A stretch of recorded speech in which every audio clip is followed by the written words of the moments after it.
Hello, everybody, and welcome to the Bandle Blitz, coming live to you on Saturday evening in the UK and probably somewhere in the middle of the day over in the US. I'm nearly not quite, and joining me today is Counterfeit, who you may have seen Hey, on some significantly bigger streams than this one. I certainly I'm very happy to be here. I think what you're all doing here is wonderful, and I'm excited to be part of it. Thank you very, very much. Now, we are going to be starting very, very soon. I'm just going to make a quick announcement before we do that. We have noticed that there are a few other tournament series that are running on a Saturday, and the schedule is getting very clustered for most people. So we are going to be officially moving the Bandle Blitz onto Sundays at the same time slot. And we're making an announcement on our Discord, which you can join by scanning that QR code next to me or going down into the description and clicking the link to join. It looks like we're going to have potentially 3, maybe 4 rounds today. As we said, we've got a bit of a lower amount that were joining us today just because of the bigger tournaments that are going on. But I think I saw in the Discord that some people are going to attempt to play both games at once. What? Yeah. How does that work? They're going to have Tabletop Simulator on one screen, and on another screen they're going to have TCG Arena and just play both games. So, Wait, sorry, they're playing two games in different tournaments, I'm assuming. Yeah. It's not the first time I've ever seen it. I've seen it in real life before with a Yu-Gi-Oh player who was also playing Versus System at the time, Duncan Tang, who some people will definitely know. I remember Duncan. I was going to say, either it's going to go very poorly for them, or there's someone like Duncan Tang where they could probably play 3 games and be fine. He ran between the venues to play each of his tournaments and top 8'd both events. So I would absolutely love to see him getting into Riftbound as well. I'm just going to see if we can get our table. And then we can head on over. Get people seated and let me know the connect code. Ooh, well, while you're getting this sorted out, I do want to shout out some of the people involved, because I think last time it was Simple T. I don't know if they pronounce all the T's in their name. Who won with the Kaiser deck, right? Yes, I do believe it was. We've had a big kind of dominance of Kaiser with the meta as well. We saw a lot of our players playing T Simple T did take it last time. Currently sat on gold, we have a Jibs, Rift Jibs. We also have Terra Sadon, and when I click this thing that and Kegius is our 3 golds that we've got online at the moment. So really, really cool to see them coming again and again and getting those points. Again, though we don't necessarily have any prizes for this tournament, it's a casual tournament for people to be able to learn the decks, figure out what it is that they want to play, especially when the physical game comes out at the end of this month. We just have a point system, so you can get a rank within our Discord. I mean, based on what I played last time round, and just, even without there necessarily being big prizes and things, I still got my butt absolutely handed to me, and I learned a lot while losing probably as hard as I've ever lost at any game of any kind ever.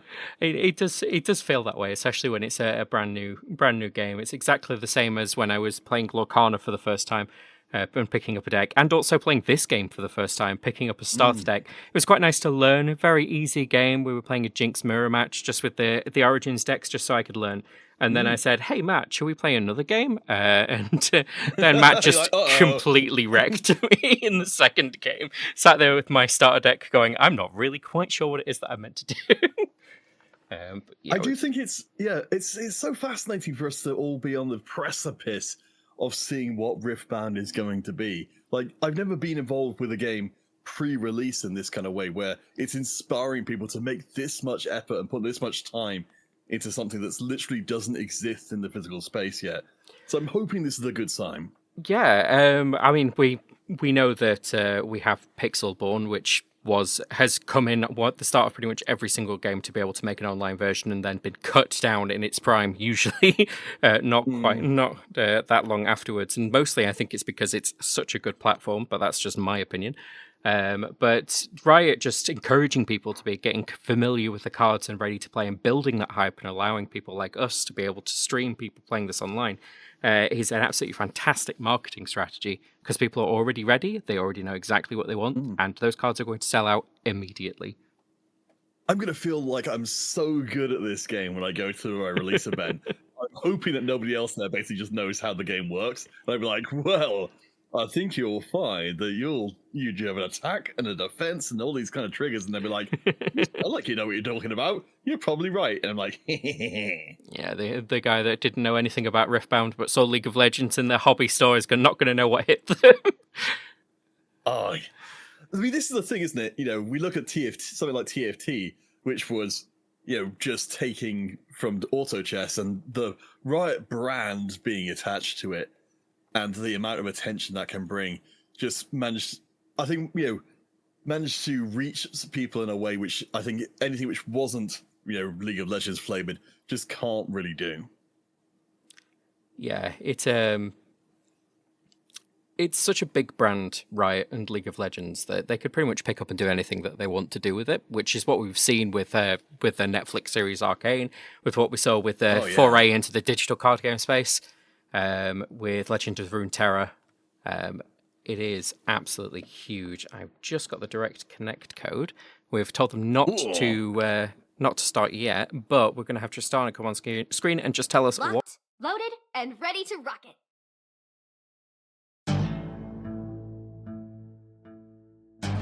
I have clicked the wrong button, but that's fine, because here we are at the game board.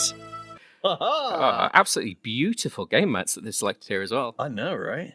I'm really looking forward to seeing game mats like this in real life, because, yeah, that's proper nice. So what have we got? We got Kaiser, we got Ari. So we've got ourselves, you know, a little taste of something familiar, a little taste of something a little bit more unusual. Yeah, kind of Ari sitting more on the tier 2 of that ladder.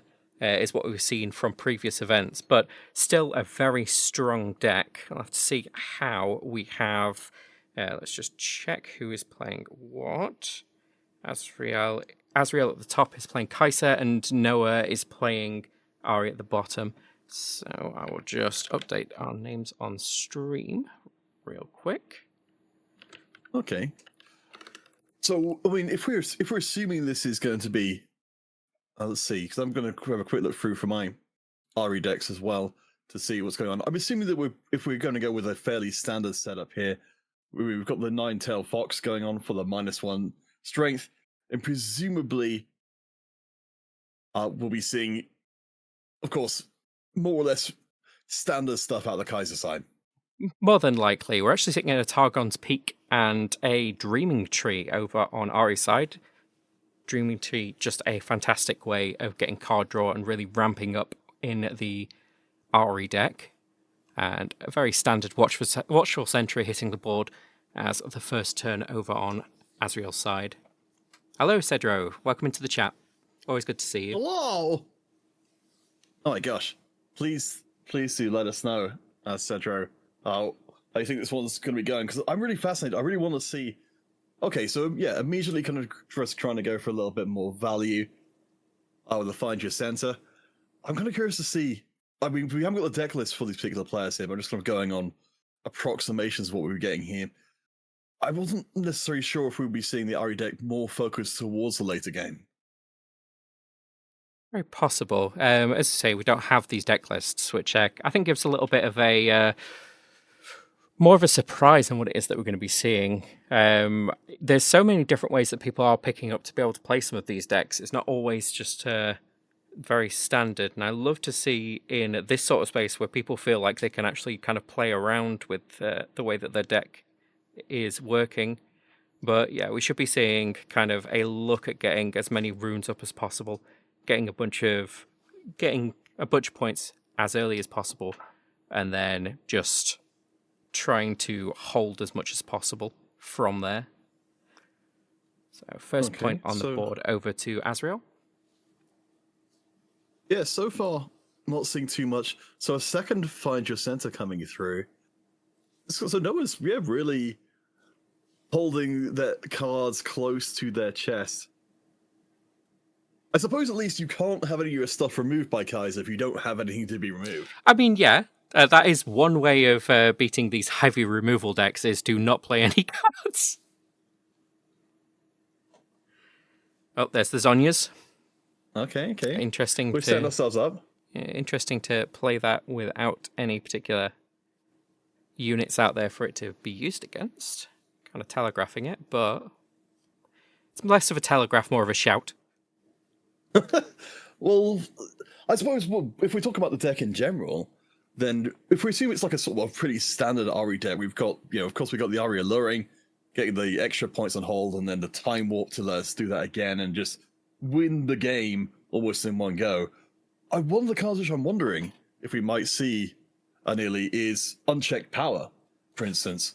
The one which just blows up all the battlefields while costing an enormous amount of power and runes to use, but resets the game. And if you've got a lot of cards in hand, it's not so bad. Yeah, potential. It could be that strategy of just getting my opponent very, very calm and very confident in what it is that they're playing, thinking that there's nothing coming, and then after they've spent all of their resources, just decimating the board. But we'll see. We've got 9 runes up at the moment. Is this going to be the turn? Is this finally going to happen? I want to believe. So I do think it makes a lot of sense as well from Azrael's side of things to be moving units back to your bench. If you are worried about something like Unchecked Power, which blows up stuff at the battlefield, to not commit in more than is truly necessary, given that we're seeing some quite weird play out of Noah, which I would be very suspicious of if I was in Azrael's position. Yeah, I think that's why we've pulled back that Lecturing Yordle and the Watchful Sentry. We're paying 8 runes and 1. Ooh. What's it going to be? Oh, it's that tasty Faith Oak. Delicious. Okay. I mean, this is at least bigger than anything that Ezra's got putting out at the moment, and you probably don't feel great about blowing it up as well. I suppose it doesn't... This is me going to be not knowing because Zhonya's Abba's Glass is presumably going to stop the Tasty Faith Oak from getting its death knell. So that's not ideal. Potentially, yeah. It would just recall and stop it, but we are seeing some... oh my gosh. Kai'Sa doing what Kai'Sa does best, which is just playing all of those red hit something on a battlefield cards, and just not even letting them... get the point. Ooh. On guard. Nice, on guard. Yeah. So that's presumably pushed the Fae folk out of range of removal.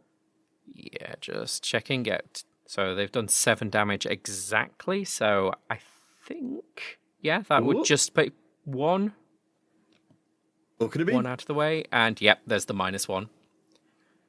So a lot of card draw going on, but also that one unit that finally ended up coming out over on Noah's side is going down. And it is, Cetro, it is the Eggplant Man. It is the Eggman. Cuckoo, cuckoo. So,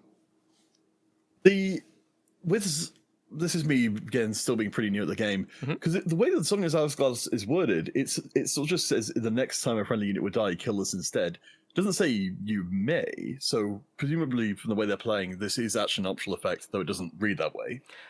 From what I've seen it played, I believe so, but I also think that's the reason why it's got hidden on it, because I'm not as au fait with the game. If anybody in chat does know, please let us know. Yeah, well, I mean, I suppose either way around it, if that's not the case, presumably there's a big play forthcoming. I suppose, if we talked about the Ari and Whites... Oh, hello. Another one? That there's the Zhonya's. Yes, we were right. Zhonya's should go off no matter what. Yeah, as Cedro said in the chat there. Yeah, they did just miss it.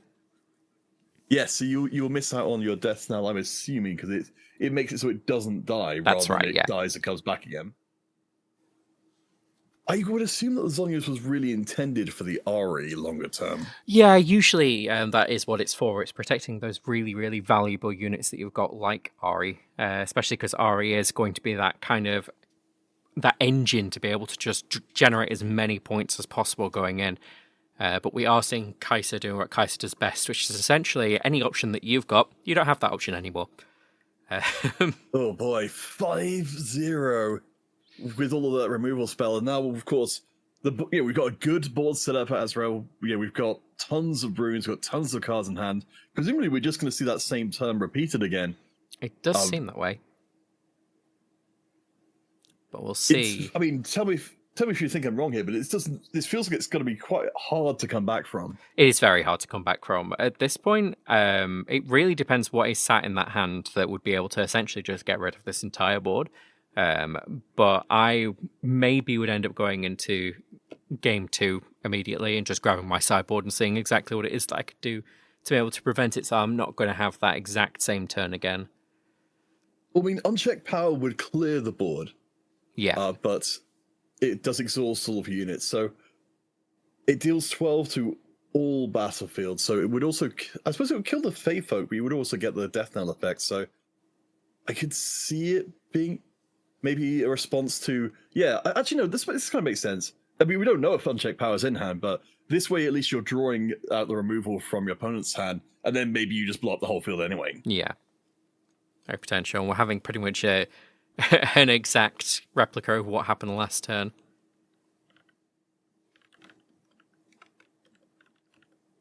Oh gosh, this really feels quite like this is going to be the turn where it either completely becomes rolled over and basically just goes straight into game 2. Yeah. Or the cards line up just well enough to work. Okay. We're letting that 3 damage come in. And the on guard is helping.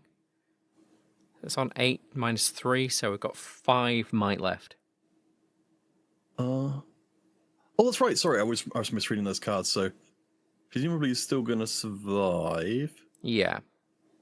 It's basically just making sure that battle... They don't want this battle to go off. So it's currently exactly in range. And there's the smoke screen, giving it -4. Smoke screen just feels awful to play against. Oh, I think we're getting defied. We are getting defied. All right. Now we're off to the races. I love that this far into the game, it's already, we're into the part where it's like, no, you, no, you, no, you.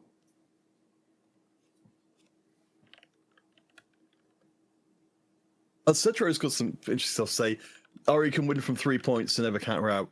It definitely feels like we're into the real meat of this now as an actual competition. And yes, if you do see that one getting cleared out on the side, we had the retreat as well.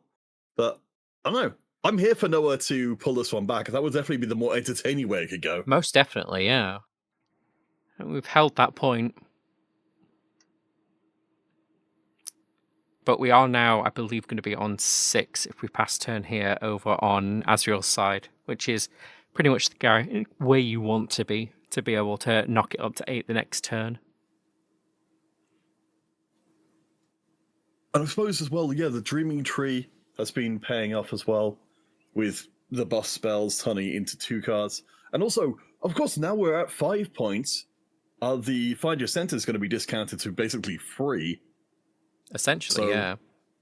We got a lot of resources to work with, if nothing else. Even if the boards, it still feels like there's enough in the tank for Azrael to still pull this one back. Yeah, Noah's definitely got that ramp that we're expecting from the Ari. It's just not much to use it with in the early game, which is given enough time for Azrael to be able to get where they are. There's another Zonya's going down. Okay. This whole game nearly has been just playing the same turn out repeatedly. Yeah. And just trying to get it to work this time. Yeah. The definition of madness. And let's just see if it's mad enough to pull off. Oh, we have a little store Poro there.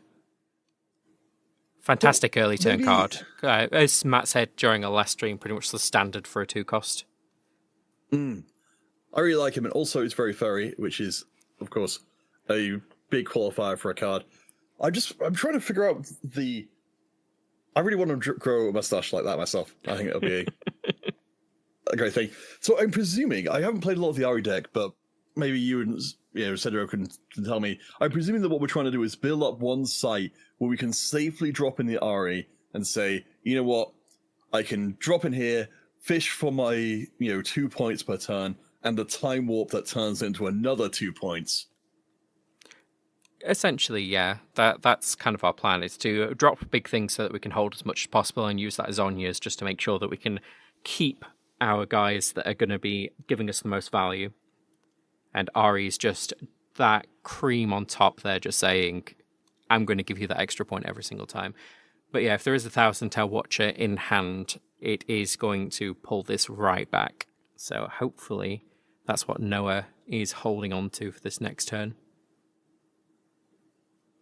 Okay, so also very well be what Noah has been trying to dig for with all of this draw power. Oh my gosh, that's a lot being tapped. Let's see what's coming. Might be their own. Yep, there it is. There's 1,000 Tail Watcher. Oh yeah. Okay. Comes so in. Accelerated. And it's not going to be enough to be able to damage it back. So. Got 3 open. Yeah, Cedra said there's the Fox to end it. I honestly, though, I like that Noah was able to play on the edge, and I guess, if you're playing in a kind of strategy which kind of really threads the needle, there's going to be times where you just don't have an answer to everything. But we're going to try something else. Discipline. That's another couple of cards. Is that enough to swing it? Just. Got 1. 5 versus 6, giving something +2 is enough. But we'll see how it goes. Here, 1 room left open. We're going to have a response. Nope. There's the draw. And there's a cleave to give it another +3. Oh, and what's our response? Oh. There's the defy. Oh my gosh. This really feels like a game of Magic at this point. Yeah, Noah definitely saying, you're not keeping that fox. You might see mine, but you're not keeping that one. This is also a very good way to be able to make sure that your Zhonya's is not necessarily going to be wasted, but it's still going to take at least one of them down. And Tasty Fae Folk should be coming back because of that Zhonya's. They ended up using the effect.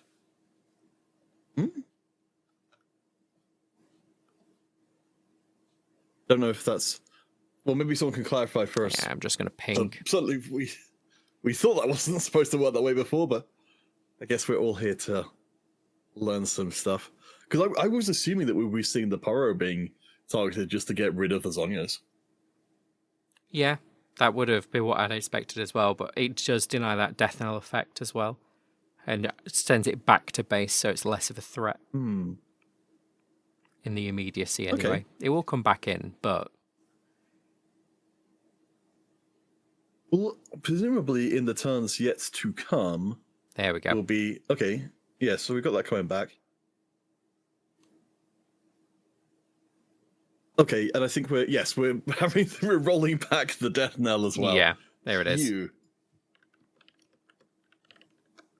But it's we're at the point now where we've got enough on the Dreaming Tree to be able to, we see the cards being moved back, that we can potentially now start bringing in the RE and fishing for those big, pile on points kind of things, because we've got 6 on the side of Azrael, so could still conquer both points to end the game, but maybe they won't have another Fox in hand. It really does need to be a hold plan. Is that all 3 disciplines? Let's have a look. It's a good question. Just one? No, just the one. Yeah. 4 cards to 4 cards. Nearly, what's your gut feeling on this? It's 2 to 6.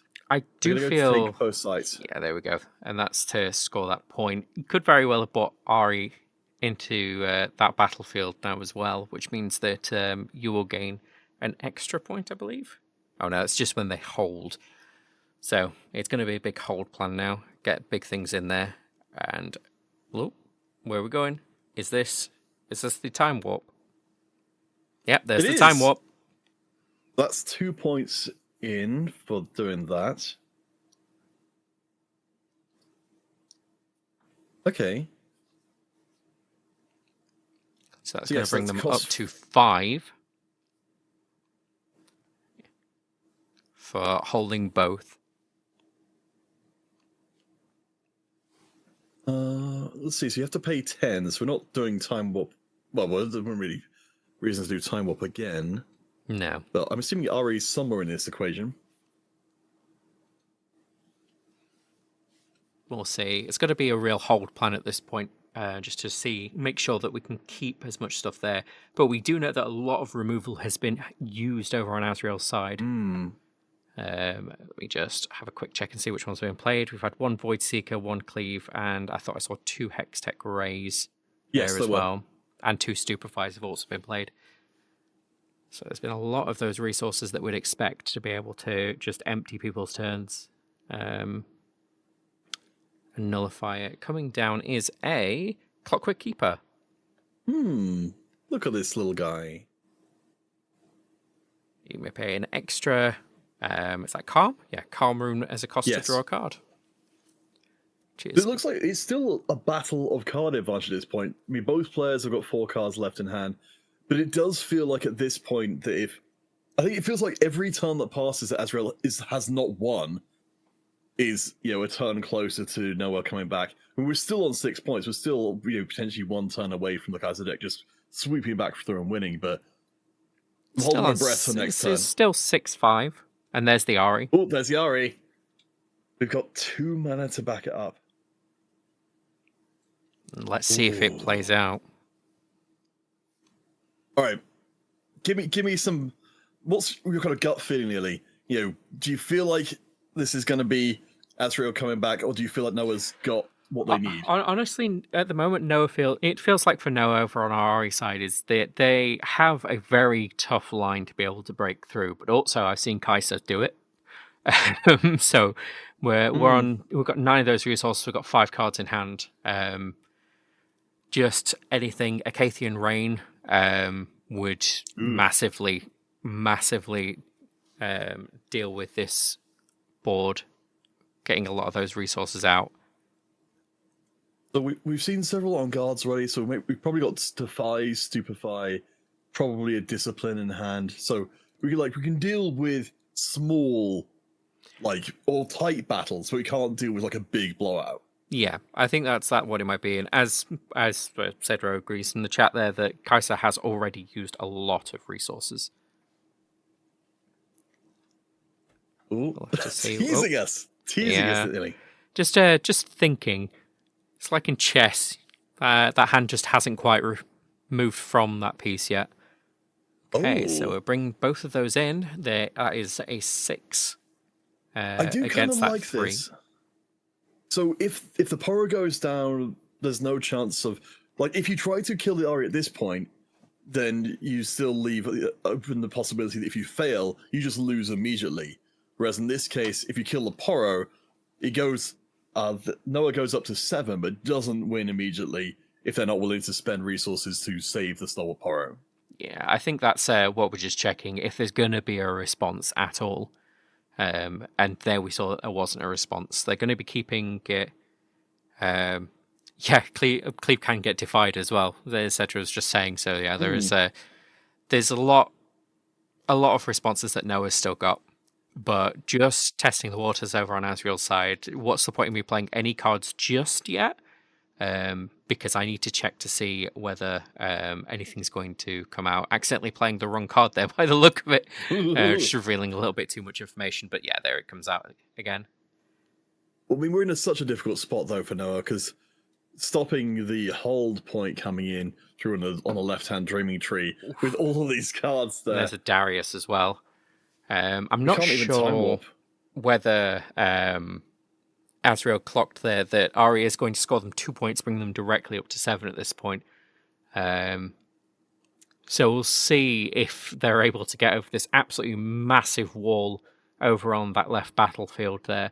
If they can, then they've won. If they can't, they have lost. Essentially, that is the only way that things are going to go right now, because Azrael's gone for a hold play to get that last point. I don't think you can, I don't think there's anything where you can get and actually contest Azrael on the left-hand side with units. I have to imagine it's got to be unchecked power. Like, it's not ideal, but at least you don't lose immediately. Yeah, and you'll clear out the board. Ooh, there's Stupefy. Are we trying to fish for it? Well, maybe. If they're playing it, of course. Yeah, I mean, I'm using a generic deck list. I don't actually know if they're using unchecked power. I'm just hoping they are, because it'd be more fun. Generally, the current version doesn't seem to be playing it. Oh no! But it would be very useful here. Yeah, I mean, Time Warp's so expensive. Does Watcher get over it? Good question. So it's 7, then it gets -4. So it would still be going up against 11. I think. No? Yes? Yes. It would still be going up against 11. Yeah. Have like one left over to maybe use an on guard on it, but I think we've already used all of our on guards probably. What is our on guard count? I can only see one. Two? There's two. No, there's one. Yeah, they're going into the next game. On guard as well. It looks like they've just given it up.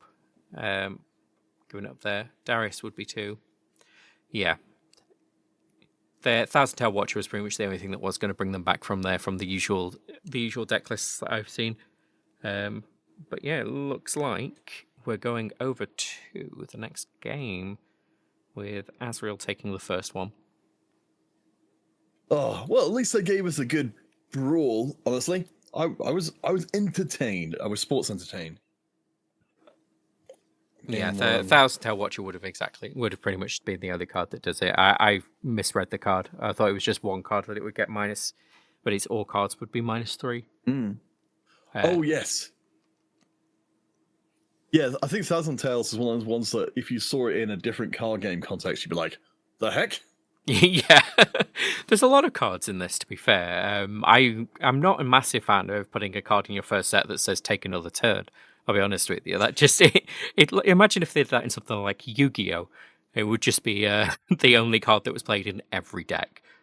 It does seem like it's tempting fate, doesn't it? Because the only reason you would ever play a 10-cost card with 4 power is because it's hilariously broken in some most definitely. And there's so much cards that just ramp in this game. It's just ramp. Every single color can have a way of ramping.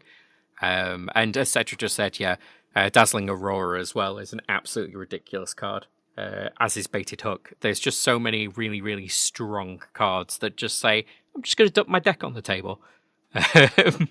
That's I get the impression that, like, whatever meetings they had when they were designing Riftbound Set 1, there are some strong voices in that room who are like, I really want to get this into the first set. And people are like, oh, it might be problematic. And then they're like, but I want. Yeah, it'll be fine.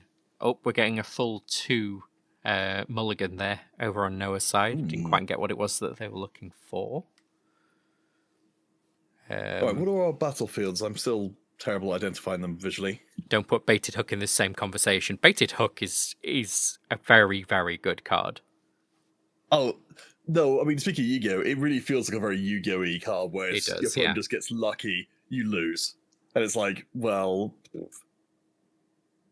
Yeah, right. Cedro just popping into the chat to say, they're a Darius player, it's completely balanced. Oh, well, that's good to know. Alright, so we got Stalwart Poro. At least this time round, like, this is looking like a pretty different game for Noah from the beginning, in that we're not, like, 5-0 down without making any plays.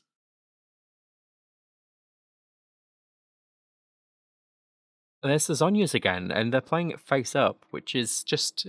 It's an odd one to me. Because generally I've seen it played hidden, so that it doesn't immediately activate there. I guess... Yeah, I makes me wonder maybe if the Stalwart Poro is going to be coming back or something similar.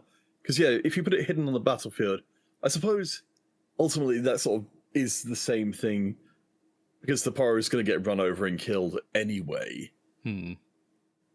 But yeah, no, with you, it's... But it essentially just turns it into a react card rather than an active gear on the table is the idea. But we'll see. Okay, we've got that Lecturing Yordle moving in to that Stalwart Poro. We are looking at a 2 versus 3 there, however. All right. Oh, that's and there's the cleave. Okay. Yeah. Well, I mean, we've got card advantage from the lecturing portal. Lecturing portal? Like lecturing portal. Love that. I'm from a portal. It's full of yodels. Okay. Well, I mean, I guess we get the Zonias and get it back again, and yeah. But also, it feels like it's been burnt at this point. Because, yes, you're keeping something on the table, but at the end, you've also lost to Zonias, essentially. But, yeah, I mean, it's just, yeah, you're right. It just turns Zonias into another copy of Stalwart Pyro that you get to play. Essentially, yeah. But it's essentially you're playing it for exactly the same cost. Yeah, which is not awful.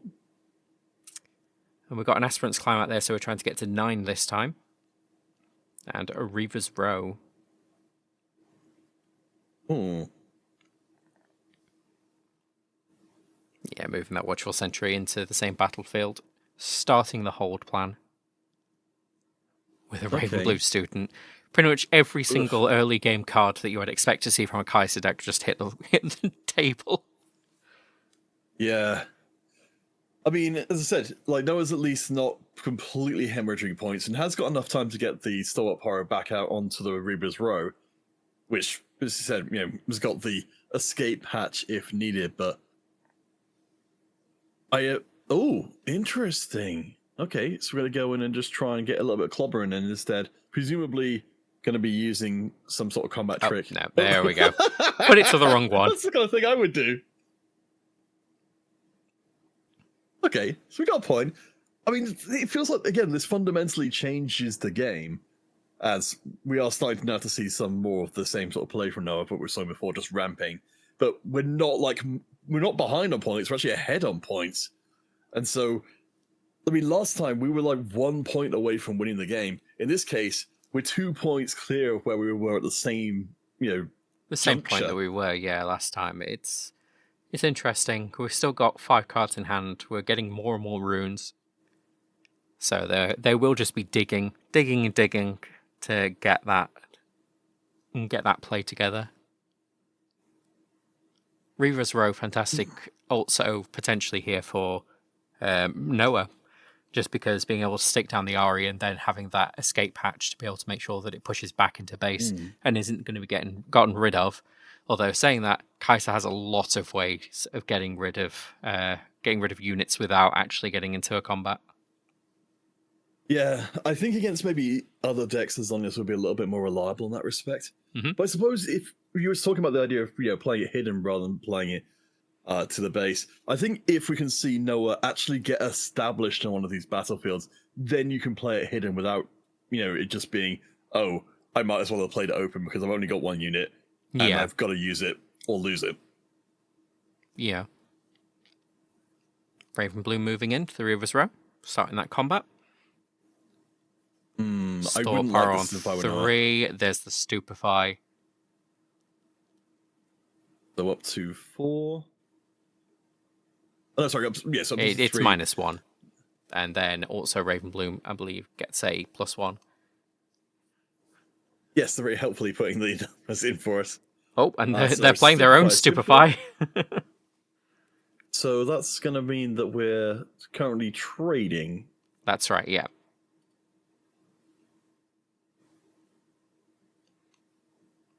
Yes, because Noah hasn't updated the numbers on the Pyro as of yet.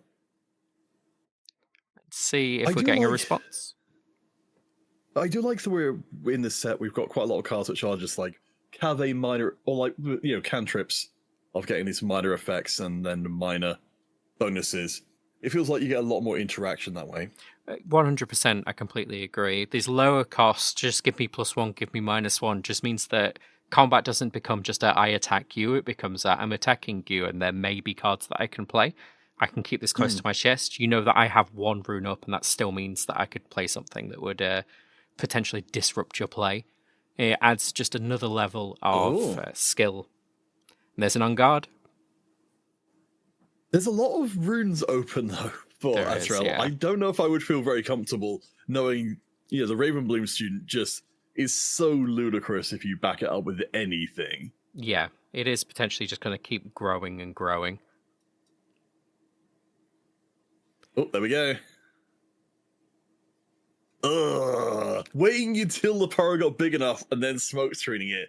That's a kick in the teeth. A good point from chat there. It looks like there may actually be a -1 over on Ravenbloom Student. Oh, you're but right. The smoke screen is essentially just going to nullify any requirement for that anyway. Oh, yeah. I didn't like this from Noah's side. It felt like you were playing into exactly this situation. Just burning resources. And again, another resource. I think this is Defy. A Defy? Yeah. It feels like it's inevitable there's going to be another card, though, surely. Oh, or maybe not. We'll see if the... We've got... I've forgotten what we've got now. I assume that the smoke screen activating still gives the Ravenbloom. Second one, yeah. It does. It's when it's played. So even if it's defied, the defy stops its effect, but it doesn't necessarily say that it hasn't been played. But yeah, still just running over there.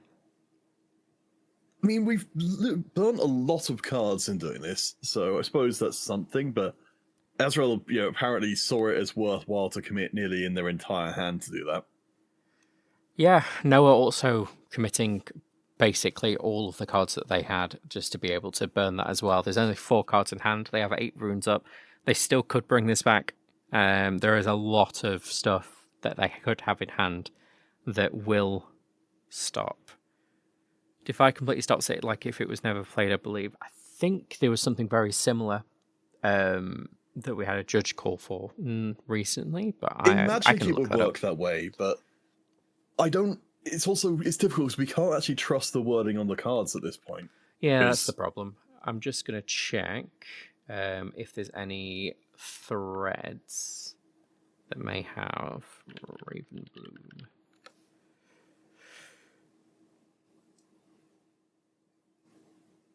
Well, I mean, I guess at least the players have a way which they think it's being played, so I guess we'll just go with that for the time being. Yeah. A little bit more ramp coming in.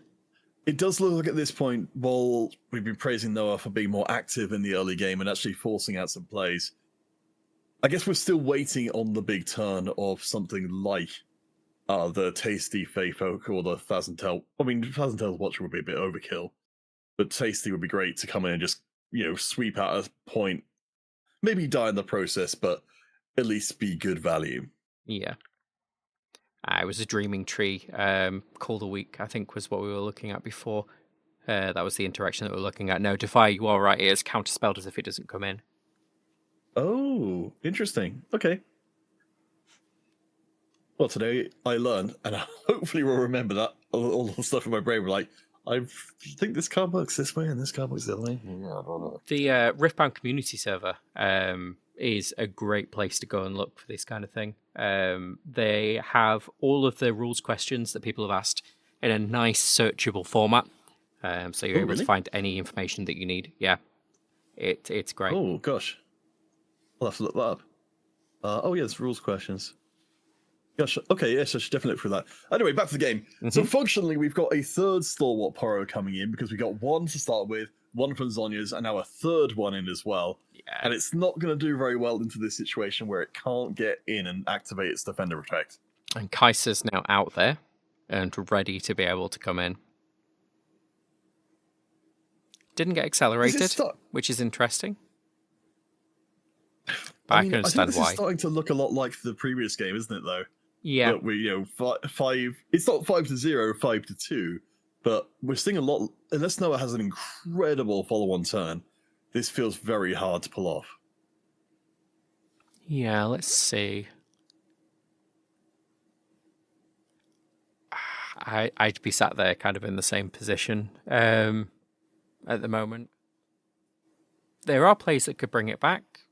Thousand Tail Watcher would be able to recapture something. And as you said, unchecked power, if they're playing it, maybe they sided it in. I probably would against this huge table. I mean, a lot of the Kaiser deck does seem to be around playing, relatively small, good value units out early on. But I mean, it's got to happen this turn if it's going to happen at all. I'm just going to have a quick look at our brackets. So yeah, they're moving that stalwart power away. All right, go, power friend. What you got for us? Okay. Powered Poro puts them up to 4, which is good enough to beat out both of the things there. There's only one rune left open from Azrael's side of things, so I mean, I guess that does at least get a point and get a unit back in, and it works. All right. We've still got 9 left to work with, but stops the double score immediately. Looks like our first match result has come in, and Denny has won over Terrasadon 2-1. Oh. Congratulations, Denny.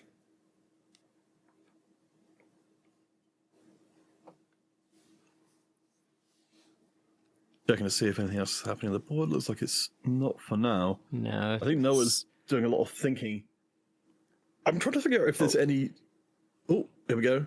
What have we got? So I think it was 5 and a calm rune.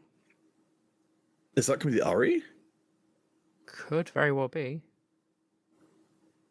Yep, there's the Ari. It is! Okay, so we've got 4 runes to keep her alive, and a Kaiser who's ready to come in, presumably backed up by removal spells, so... Yeah, there is an absolutely huge hand, absolutely full runes there to be able to back up any play that they make from here. And that would take them up to 7, I think, at the start of this turn. Is that right? Or no, count 1 plus, so they've just gone to 6 this turn. They need to get up to 9 because of the Aspirant's Climb. There's the Void Seeker. Oh, good shout, yes. Okay, so here's our first Defy or something else, which is going to push us out of range of that. Because we know that's definitely going to be the case. Oh, Retreat. Oh, interesting. Using it for that ramp. A wasted spell.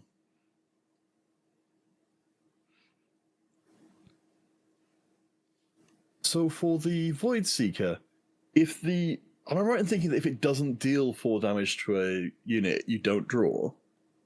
Well, let's just check. It does look like it's 2 different effects. So the full stop between the 2 of them. Okay. I think if I was going by the card, it would be deal 4 damage and then draw a card. But it doesn't. It just says deal 4 damage, draw 1 card. So it had it had a target, but then as the chain resolved, its target was no longer there. So it still got to resolve the rest of its effect. I'm really enjoying it when content creators go through and figure out this kind of stuff. Because trying to read the rulebook is so dry. Yeah, that I just can't do it. It was very difficult to figure out. I'll be honest with you. It had to be a searchable document because it didn't really it doesn't really follow much order. It's more of a I'm not sure how to even describe it. It's not necessarily a rule book. It's more of a reference document. Yeah. Yeah. All right. I think so. We've got the Darius, Trifarian, and Kaiser coming in. We've got 3 runes left open. Presumably, this was somewhat part of the plan. Okay, so we're trying to fish to kill off the Kaiser.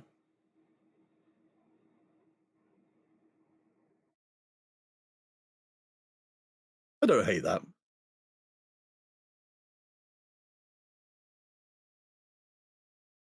Oh, I think that power is getting blown up. Oh, Cleave, nice. If there's not a Defiant here, I would be surprised. Oh, never mind. All right, well, that could be it. Yep. So they just need to make those 2 points next turn to be able to get them up to 9. Thousand Tail Watcher would help, but wouldn't necessarily put them in a fantastic position. I love it's funny to be kind of like be calling for a card, the unchecked power, which quite possibly just doesn't exist. Doesn't exist, But no. But you want to see somebody give play me it. unchecked power. I know exactly what it's like. It's especially when I was playing. I used to play as many gimmicky decks as possible, and unchecked power just fuels that beast inside me for those gimmicky cards to go. Ha ha. Yeah. Yeah. Sure would be right. Nice right now. Millie said right nice now, which It's doing the test to see if you'll notice. Alright, 12 mana. You gotta clear out 2 sites. Well, there doesn't seem to be any reasonable way of making that happen, but I massively. guess. And also, this is game 2 of a series that's already 1-0 favored in Azrael's favor, so. Yeah. This is it. Do or die. Okay, we're bringing in a Clockwork Keeper to draw a card. Fishing for any answers.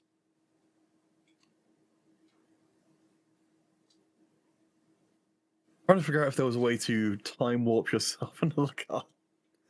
You're like, got nothing else to do. Might as well just time warp. Yeah. Get a turn. I mean, it's there. Time warp could be activated if it's in hand. But I think that the writing may be on the wall here.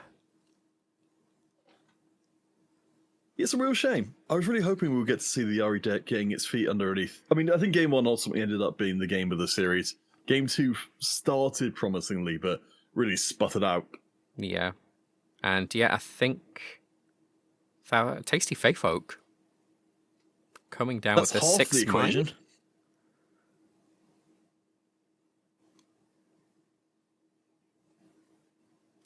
Interesting. We've only got...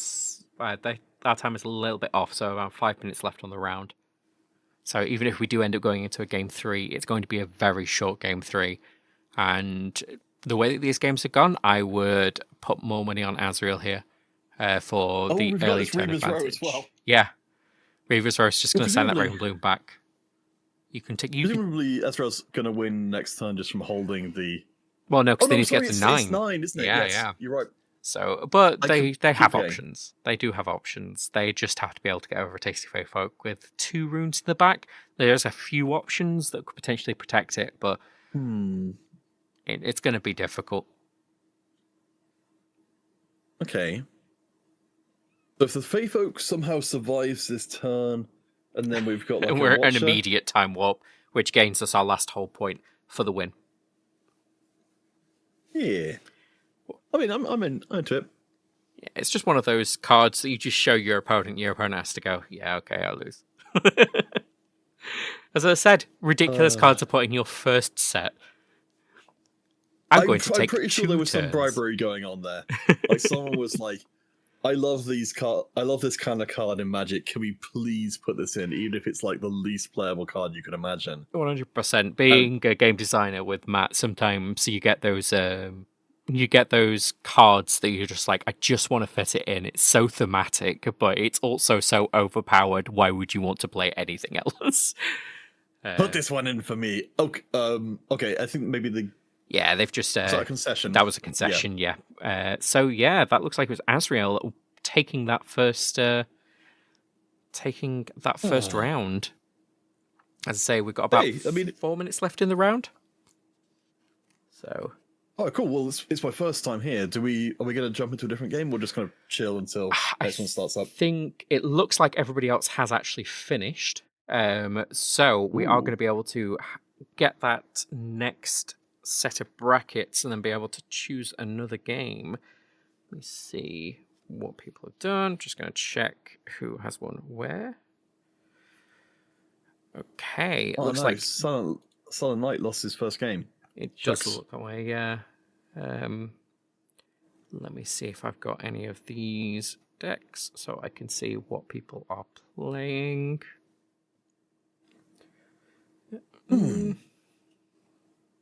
Yes, Joe, thank you for for joining in with that one and being a third commentator there. Most definitely. If anybody does want to pop into the chat, we do respond. We always want to be able to hear your thoughts on what's going on in the game, because I'm pretty sure a lot of you watching are probably going to be significantly better at this game than I am. And I'm not. I think you can say better than us and be completely fine with that. I appreciate you not saying us in a situation where you probably should have, but yeah, no, unnecessary in this case. Let's go with Denny versus Dr. Rick Marsh. Ooh. Which I believe that Dr. Rick Marsh is usually one of the organisers / co-commentators on Thursday Night Fight. So let's see whether we can get the table. Everybody's just getting seated now. If anybody's wondering where is Matt, because I realised that I didn't actually, because we are on Matarga's Plays, I didn't actually say anything about that. Matt is just going to be, Matt will be jumping on probably from the next round, or from now, depending on when he wants to jump in. But as Matt is away in Essen next week, it is going to be myself and Counterfeit that will probably be running this on the Sunday. No. There was a little bit of confusion there, so unfortunately I'm busy with an event on that day. I see. Otherwise, it absolutely would be. Well, but I'm hopefully in the future I'll be able to come back in and join in with us. Oh, most definitely. You are welcome anytime you'd like. Matt is not playing. Matt is just running the tournament. He was going to play just if we needed an extra player, but it looks like we didn't need any to be able to get the tournament running. Matt was the friends we made along the way. Matt was the friends we made along the way. Okay. So let's see whether I've got a connect code. I think so. You did a little bit of scouting before in terms of finding out what some of the people were playing. I think you said that there was someone who was maybe playing a Victor deck in the competition, maybe an Annie deck as well. Yeah, I was looking for it. The person who's playing Victor was somebody that unfortunately dropped because they weren't sure on it being TCG Arena. We do have the person who's playing Yi, I believe, has a bye this round. So we could see whether Terrasadon's available, but they are also just playing against Noah, so we'd have exactly the same kind of gameplay going on. So I just want to see whether we can grab somebody different. I'm not sure what these two players are playing. I can just see that Matt has actually joined the call as well. Hi, Matt. How's it going? So Terrasadon is currently playing in 2 tournaments at the same time. They're actually playing in QQ over at, I forgot the name of the tournament. Sorry, it says at the top, Runes and Rift. So they're playing 2 tournaments at the same time at the moment. So all the best to them. I think that's a brave plan. But that's commitment right there. Almost definitely. I think it was them, and there was somebody else that also asked whether they could play in both tournaments at the same time, which was, let's see, 2 tournaments. It is Dr. Rick Marshall, who we are also about to be seeing over on table 3. Just want to get their connect code. Are you able to find it for us, Matt? Yes, sure. So we're going for Dr. Rick Marshall's stream? Yeah. The match, sorry? Yeah. Yeah, sure. Where are you, Dr. Rick? Dr. Rick is playing against, so I probably need the other player, Denny 1. Oh. It's Dr. Rick's first round then, because they got a bye for the first round. Carry boy. I believe so, yeah. Nice. Let me just grab Matt so that they are also on this screen.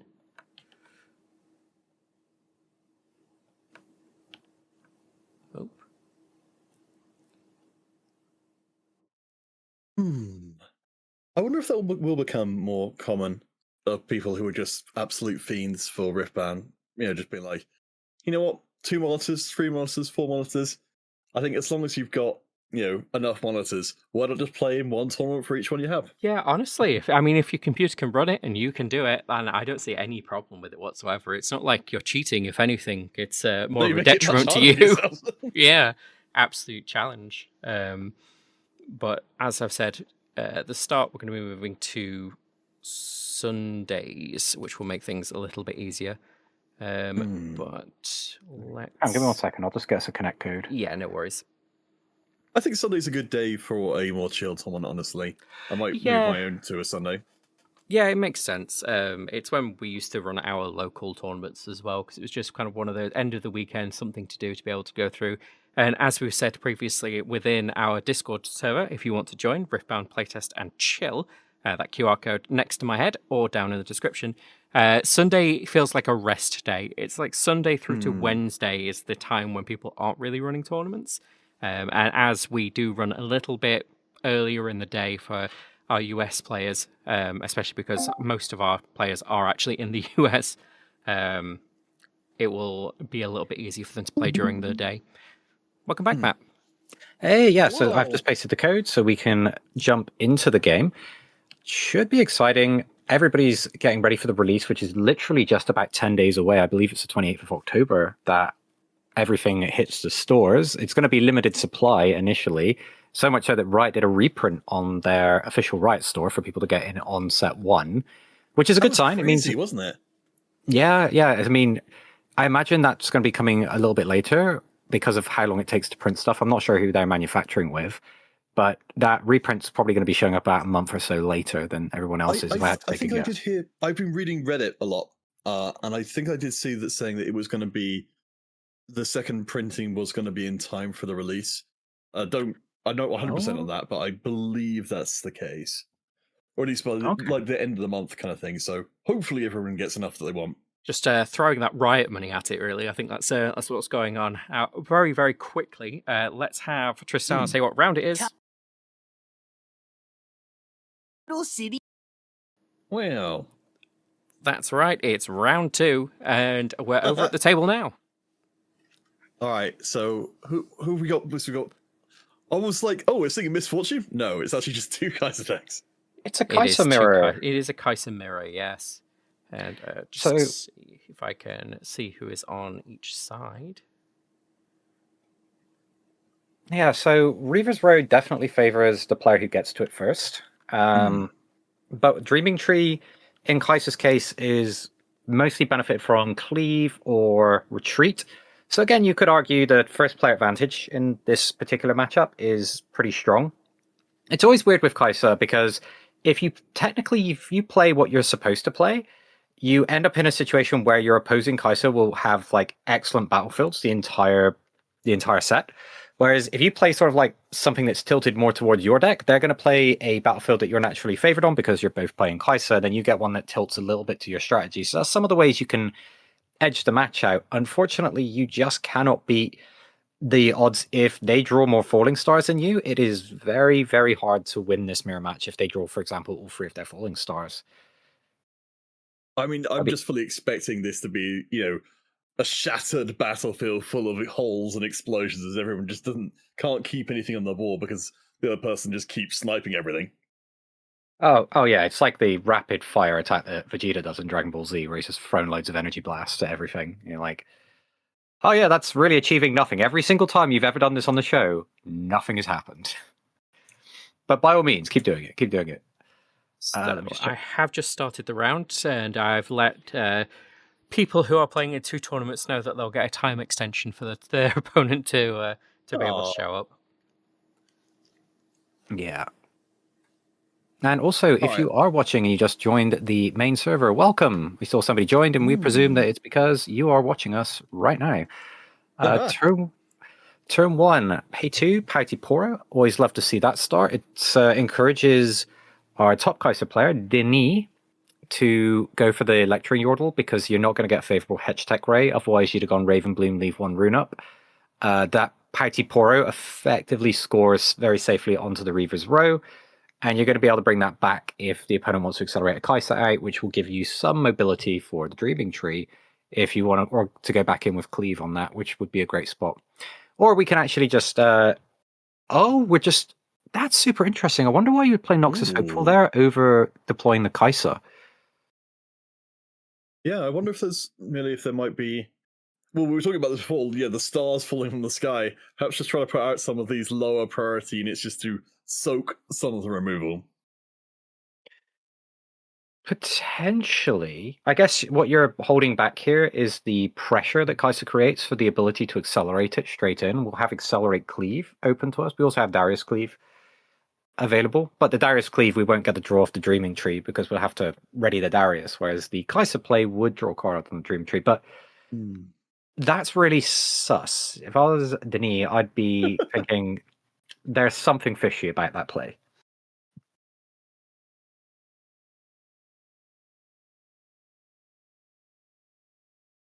Okay, we'll see what comes in from the other side of it. I mean, it looks like we're going a little deeper into the tank. Okay, so Electric Yodel's going to go across there, so we've got one apiece so far. I'm still holding my breath waiting for the spells to come in. And yeah, I like that use of Stupefy to draw the extra card. Yeah, it's one of the strongest parts about Dreaming Tree is when you do get to target your own unit with the Stupefy and get the double draw. Pot of Greed is always a good card. Just saying. But what does it do? It gives your unit -1 might and draws 2 cards, but only in the Dreaming Tree. Yeah, the Sprite Mother coming down. And of course, you wouldn't want to stick that Stupefy on that Pouty Poro, otherwise you're essentially just paying for nothing.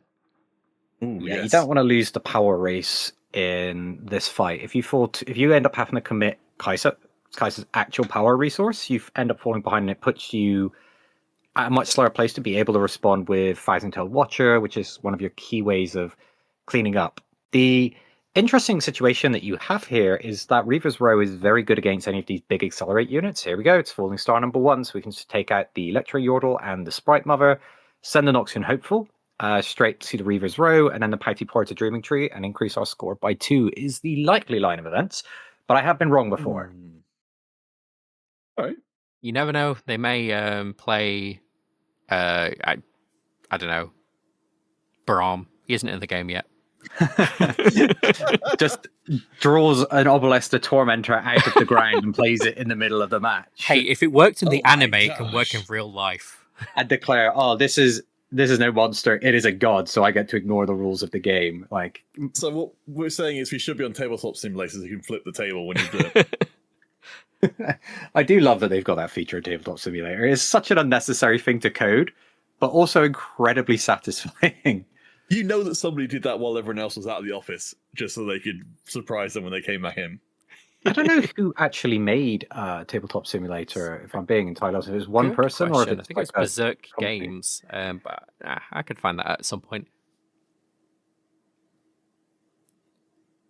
Yeah, I don't know how big it is. I mean, it is one of the most valuable. Oh, get Smokescreen on the Kai'Sa Accelerate, but we could respond with a Cleave. I'd be quite happy to Cleave here, go up to 4, clear the Pouty Poro, and get the draw off the Dreaming Tree if I have it. Wait, the Cleave only works on attack, right? Or wait, did I miss it? It's on the attack.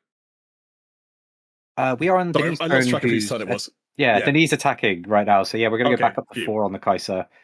And that's going to clear a Pouty Poro and draw a card because of the Dreaming Tree. So I really like that play because you've also forced a Smokescreen. Wait. Oh, we've double Smokescreened. Oh, okay. Look at the card. It's like the cards in hand difference between these two players. Yeah, we've now taken quite a significant score lead. We're on 5, and we're also still holding out on the Reaver's Row. But we did pay a lot in runes there, and we're not going to be able to use our Kai'Sa Survivor to get a card draw unless we withdraw from the Dreaming Tree. Interesting that the decision was made to play Kai'Sa from hand versus the one in the Champion Zone. That's just given away some of the information you didn't necessarily need to. This is true. Oh, there we go. More explosions. More Void Seeker. But yeah, there's such a hand advantage and just resource advantage on the other side of the table. There was a lot of cards that hit right down there just to make sure that they held that zone and got that point lead, but at what cost? Are they passing over immediately with nothing to be able to play? 1 million cards in hand and your play is Void Ray Pass? When your opponent has double Kai'Sa? I mean, you're probably going to Void Seeker again. Surely you have Void Seeker for that Kai'Sa. So it's been cleaved, so it's been cleaved on the way in, so was that to make sure that it gets the extra strength? now. It does not. That's not how that works, because it's only when it's an attacker, and as you're moving into an uncontested battlefield, you are not an attacker. Oh, really? I did not know that's how it you will works. not get advantage of the assault. You do still have it. So, for example, if you readied it, then moved it into a different zone, you'd be an attacker. But in this case, you don't just get +3 when moving into an uncontested battlefield. So that would be a bit disastrous to do it this way, to be honest. Oh, actually, Dr. Rick Marshall is in chat just asking that exact question. No, if there's no units there, you're not contesting, you're not an attacker. You're not the attacker. There's no combat. I learned this when I had an argument with somebody on the main Riftbound Discord server, because I was trying to figure out if my Mask of Foresight would trigger every time I moved into an empty battlefield whilst doing shenanigans with Kane. And I got told very, very sternly, no, you are not an attacker. This does feel like it's done that way because of reasons like that. Not necessarily because it very logically makes sense. No. Welcome in, Silent Knight. Hey, always a pleasure to have you, Silent Knight. Silent Knight's the best. Woo! Actually, Silent Knight, aren't you running the tournament Rift and Runes? If I remember, that's your series. The competition. Yeah. Oh, I see you're on break, so you're just checking in on us. We appreciate it. We could always use the extra support with your. If you finish before us, because I've seen how fast your Annie games are going, can you just raid us? That'd be terrific. Thanks. Gotta get those cheeky ones in. You never know. Let them say no. Oh, you were co-casting for the week. That's fair. Fair. As I said at the start of the stream, we will be moving to Sundays to give people something to do on the Sunday, because Saturday seems to be when everybody wants to run their nice big series, and an understandable time to run it, to be fair. Yeah, I mean, the biggest problem you're going to have in real life with weekend events is that's when people are actually going to play cards. Yes. So that's just something that we're going to have to just keep in mind, but it's kind of unavoidable because of time zone slots. We'd completely lose access to any of the American players if we were on a Monday. I suspect that's probably where it's going to end up being long term, though, just because, it's functionally a different. Right now, this is one of the places to play Riftbound, but when you compete against IRL stuff, then you kind of need to be different. Anyway, more stuff getting blown up. Hooray! Yeah, Falling Star coming down, paying that one Fury rune, and tapping Kaiser to play the other. That is a Hadouken and a half there. Going to be Sprite Mother? Shooting down the Kaiser. So I really like that particular Falling Star on Kaiser. Usually it's not great value to Falling Star Kaiser because she's already drawn a card. But in this case, when your opponent has at a card disadvantage, it makes sense to keep them off of those additional cards. You're also at a massive points deficit. So any units you can get off of your opponent's board is helpful, and while your opponent's low on cards, it's going to be difficult for them to put up a board, but they are at that dangerous 8 rune point, so things like Thousand-Tailed Watcher, we're seeing Falling Star again, it's another Falling Star. The sky is actually falling and destroying all of Danny's stuff, but we could be... though. What's that, sorry? I don't like it, because we spent the entire turn for... is it Pterosaurdon, the player on the bottom? No, on the bottom is Dr. Rick Marshall. Oh, right, okay. Let me change out my notes then. It's Caraboy at the top and Dr. Rick Marshall at the bottom. Oh, right, okay. Then I'm looking at completely wrong matchup. Thank you. Ravenbloom Student. Yeah, so probably a whole bunch of spells ready to go to war and not a lot of units to be played out here. It does feel like the control of the Dreaming Tree is going to be hugely important just because we're not getting that much more otherwise draw. So we've sort of moved into a situation we've got both players really running out the same plays at the same time. It's just that Karagaway's got a lot more cards to do with. Yeah, it's just are you going to convert those extra cards into points is the key thing. And Reaver's Row, when you're ahead in a situation, kind of lets you keep more of your units. And when you start getting to these what I call the danger zone versus Kaiser, where you start thinking of Thousand-Tailed Watcher, you start thinking of Time Warp. For example, if you are Danny and you tap out here, there's every chance that Rick just goes straight Dreaming Tree and slams down a Time Warp and wins. So you kind of end up in this situation where it's I have to make sure that Ravenbloom can't actually score.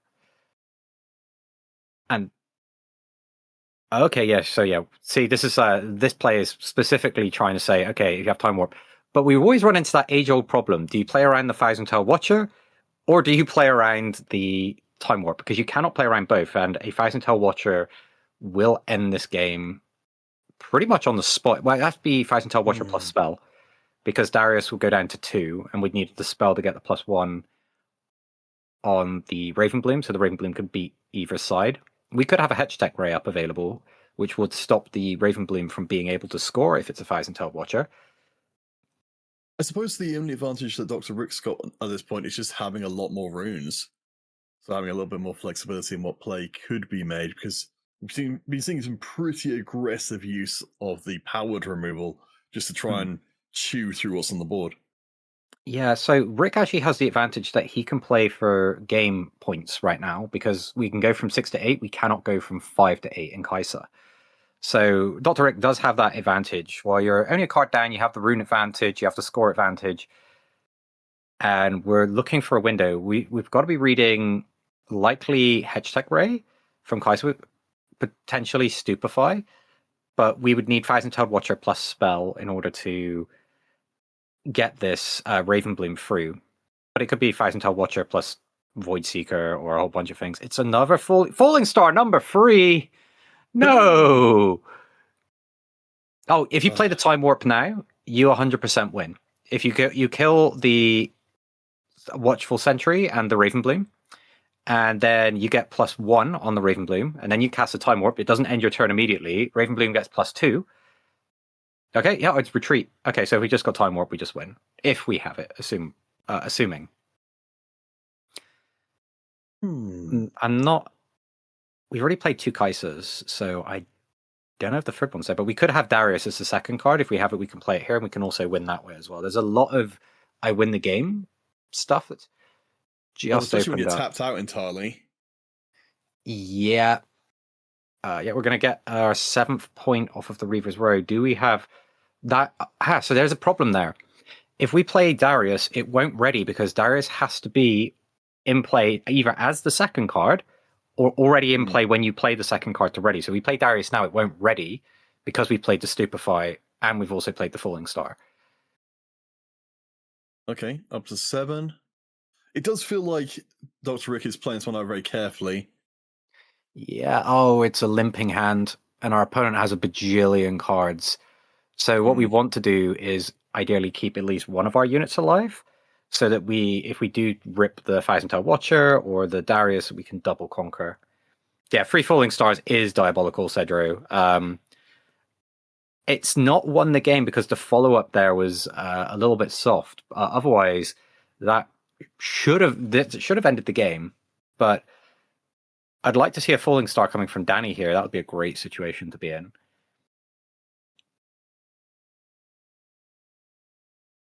I'm just kind of curious to see what's going to be coming in with all the follow-up for the Darius. So we've got 6 runes open. Presumably something's going to be pumping the power or diminishing the Darius from the 7. I don't think there's any way which we see Dr. Rick win off of this round. Well, Hedge Tech Ray, yeah, okay. That's going to ready the Darius. Unless we've got retreat. No. I mean, we didn't play those 2 cards in hand, so we know they're not units. They are spells. We've seen 2 smoke screens.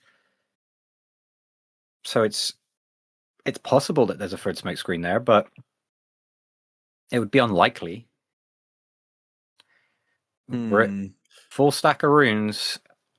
We can draw a card if... Sorry, go ahead. I was going to say, it feels like the card disparity between 2 players feels like it just tells everything that... I think it particularly to have it come in at the tail end and just be like, well, I've got a Watchful Sentry, so I can get back my card advantage, but otherwise, face to face, it doesn't seem like it's a recoverable situation at all. I think every turn is... Every time we dig, we're looking for a chance to win the game, but we've got to... Yeah, Time Warp, there we go. We needed a window, and because we are past the showdown point, you're not going to be able to Hedge Tech Ray in response to this. So Kai'Sa has 0 counterplay to Time Warp. Yep. Sure, you can return the... Oh, Darius, and we're going to try and draw a card, but we're not in a showdown, so you won't be able to respond with a Hedge Tech to stop that. Watchful Sentry just watching your score go to 8. So that is going to be finally finding the win. It was just looking for a window, and like if you were going to stop that sentry, you had to do it as soon as it moved in, which is a great position to be in because your watchful sentry refunds you when it dies. But yeah, we saw Free Falling Stars gets the job done. Free Falling Stars versus 2. Gosh, I was super wrong about what was going on there. I haven't had that much direct experience with just how ridiculous the time warp can be to sneak out a win. Oh yeah, that's why I'm here, buddy, just to catch us when we stumble a little bit. But that is just time warp. It's just somebody at Riot decided, Dave, we're going to hold you responsible if you're watching this, Dave. First of all, I'm available. Second of all, like, why did you make sure that Kai'Sa had everything? Like, extra turns, the best finisher, like the best mid-game unit, probably the best chosen champion as well, and then doesn't pay power costs. It's like somebody just said, that's the favorite child. Like, I mean, it probably was someone's favorite child, let's be honest. And they're just like, someone's gonna have everything. As well, I suppose it does make your advertising for Riftbound tournaments a little easier when you can just put Kaiser on all the posters. But they picked Misfortune as the prize card. So Misfortune Bounty Hunter does read like an incredibly powerful card. It just makes all of your cards a sneaky deckhand. And sneaky deckhand is a great card. Not seeing any play whatsoever in any of these tournaments. We've kind of not found the place that it fits, or we're going to be looking at a set 2 centerpiece. I cannot see this card not getting played. It's so good. Oh, sorry, swallowing a yawn from the other night. Apparently it found me.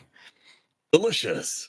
All right, so Dr. Rick snuck out a win in game 1 despite being behind on cards and in a difficult to salvage situation, but somehow sneaks it once through.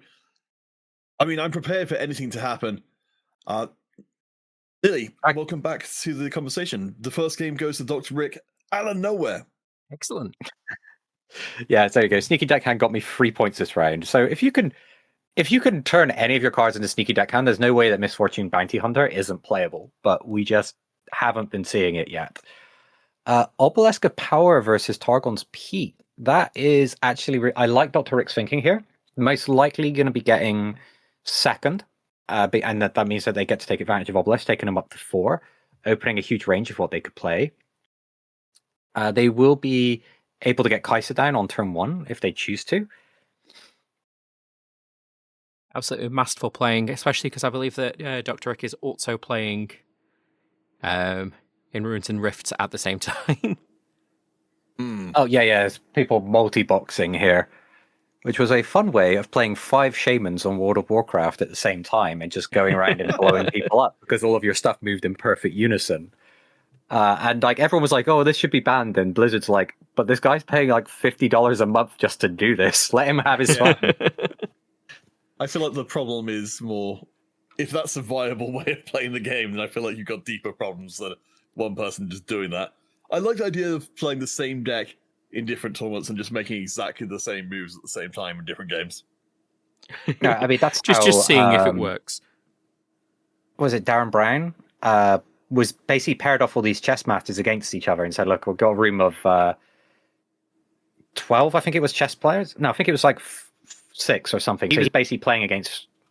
I'm trying to remember how many players he was playing against, but it was a number of them. And what he did was mirrored whatever one of the Grandmasters did. He did that on the other player's board. And like he just swapped it. So they're basically playing the same game. So he's 100% going to beat half the Grandmasters.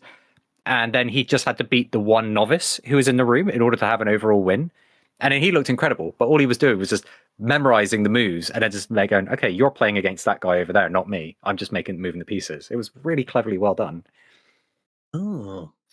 Oh, yeah, this is where like Targon's Peak is absolutely nuts because you've got the Kai'Sa in, you've scored 2 points, and you've got 2 runes ready. So that's a potential smoke screen to push Kai'Sa away from Targon's Peak when it tries to come in. But we are at 6. I mean, you're functionally playing Annie at this point. Yeah, that's a very, very good ability on Annie. Which get to ready. You get just Targon's Peak as a legend ability, and it has shown that it can win tournaments. Sold Out did win Rift Maxing, so they've won Thursday Night Fight Night and Rift Maxing this week on the same Annie list. I don't think they've changed their Annie list in forever. So much so that even Terrasadon was playing that Annie deck in Runes and Rift. See, I can't call it R&R because R&R actually stands for Robot Raiders, which is the game that I developed with Nearly Not Quite. It's truly the most original abbreviation, which will never come up in any other context. Rest and relaxation, move over. No, it's Robot Raiders. I actually own the trademark for that in this country and Europe. Well, now you just need to get out the dictionary and kick out rest and relaxation, and just get all of the military members whenever they're relaxing to play your game. Yeah, and get rid of Wreck-It Ralph as well. You know, take on Disney. It's not like they have an infinite amount of money. Pretty sure Rec starts with a W. Oh yeah, Wreck-It Ralph. Oh, I was thinking of like proper Twitch lingo, like Rec, R-E-K-T, Rec. So the lawsuit was brought down by literacy. Oh, story of my life. Yeah, we're going to be able to see the Stupefy Tech Ray to take out the Kaiser, and the Watchful Sentry will carry on watching it all happen, and points will tick up to 3. The thing here is we're going to move the Sentry back because we can only get Targon's Peak when we conquer it, and we want to set up to try and take it again next turn. So you end up in this weird situation with Kaiser where you can only use Targons every other turn if your unit survives. You ideally want, okay, I play a unit, I get the benefit, you kill my unit, I kill your unit, then I move back into it. So I get to keep deploying and playing spells. But if you're actually in an alright spot, we're going to see the Falling Star on Darius. Always a fun play. Completely tapped out Dr. Rick, so that's going to take that down. So yeah, we're looking to grab that Targon's Peak next turn, but we are vulnerable to a second Kaiser Accelerate here to take the Targon's Peak and get 2 of those runes back up. Straight pass. 7 rune pass is yikesies. Someone's getting blown up. Zoinkies. Is that the word I'm looking for? I'm trying to remember my Scooby-Doo terminology. Zoinks, that's it. And Zoinks. Jinkies. But what does Fred say? I'm not going to say that. That's against TOS.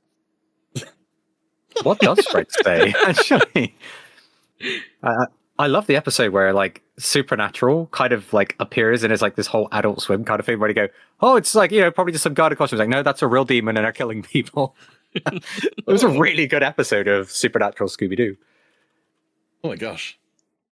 Oh, so we're seeing a little bit of it looks like there was a misclick from one of the players. So I think they're simulating what would have the continuation of the previous turn if it had not. Oh. Oh, so they did not misclick. No, I have 7 runes and I am ready to battle. All right. I mean, I don't feel like you're necessarily super thrilled about using removal on these in the first place. It never feels good to Hedge Tech Ray a Watchful Sentry. It's doable because you're trying to just keep your opponent off of points here when you're at the deficit. But your opponent's still going to move into Targons.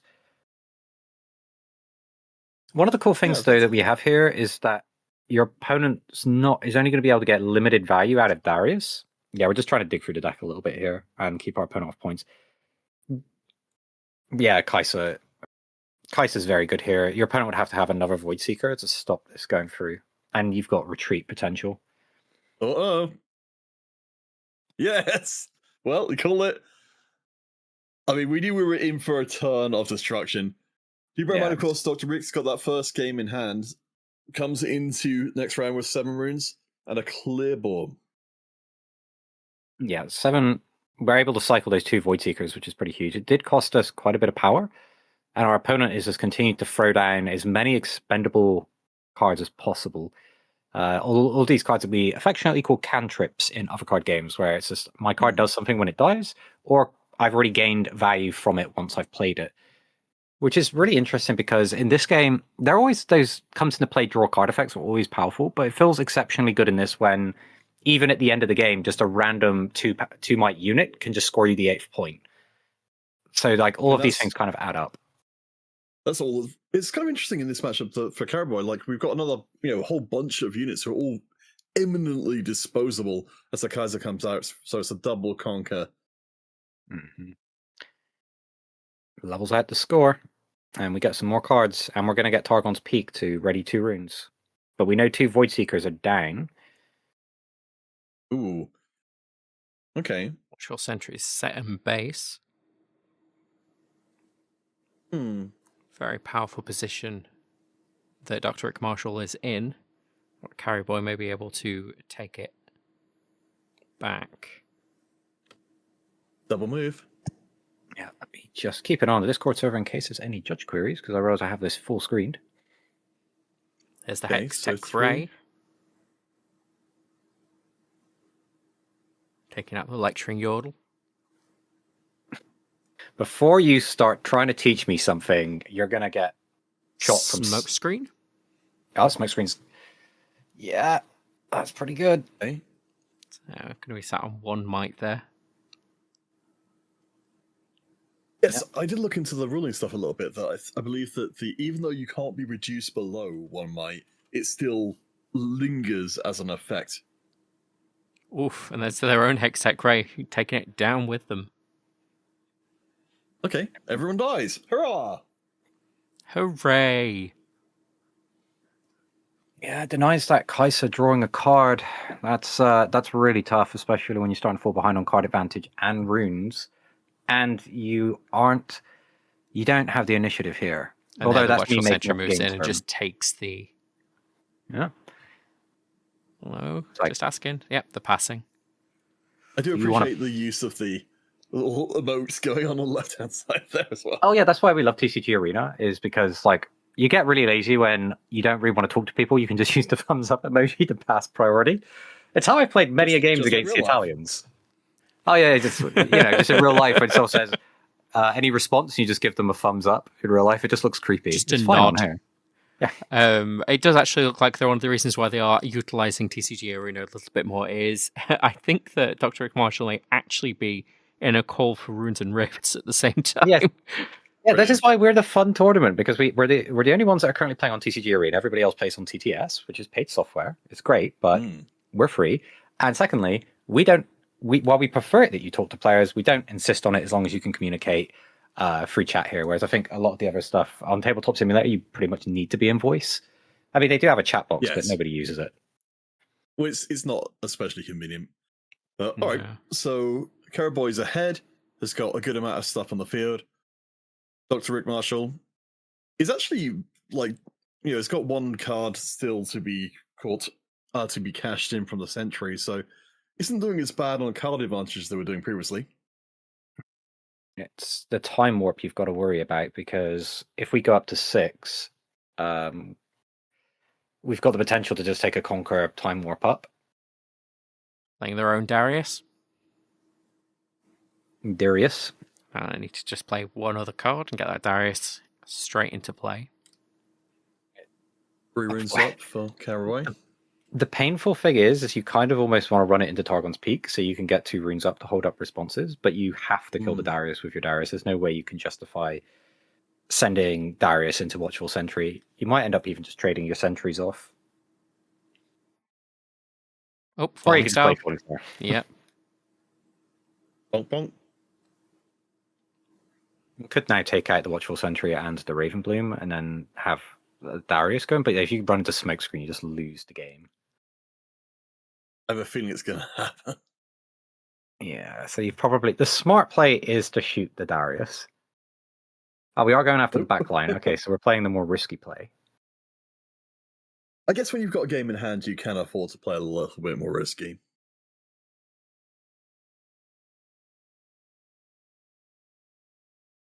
Yeah, we're not winning a grind race here. That's the thing. So we're trying to make sure our opponent can't win next turn, but attacking in to a smoke screen would be...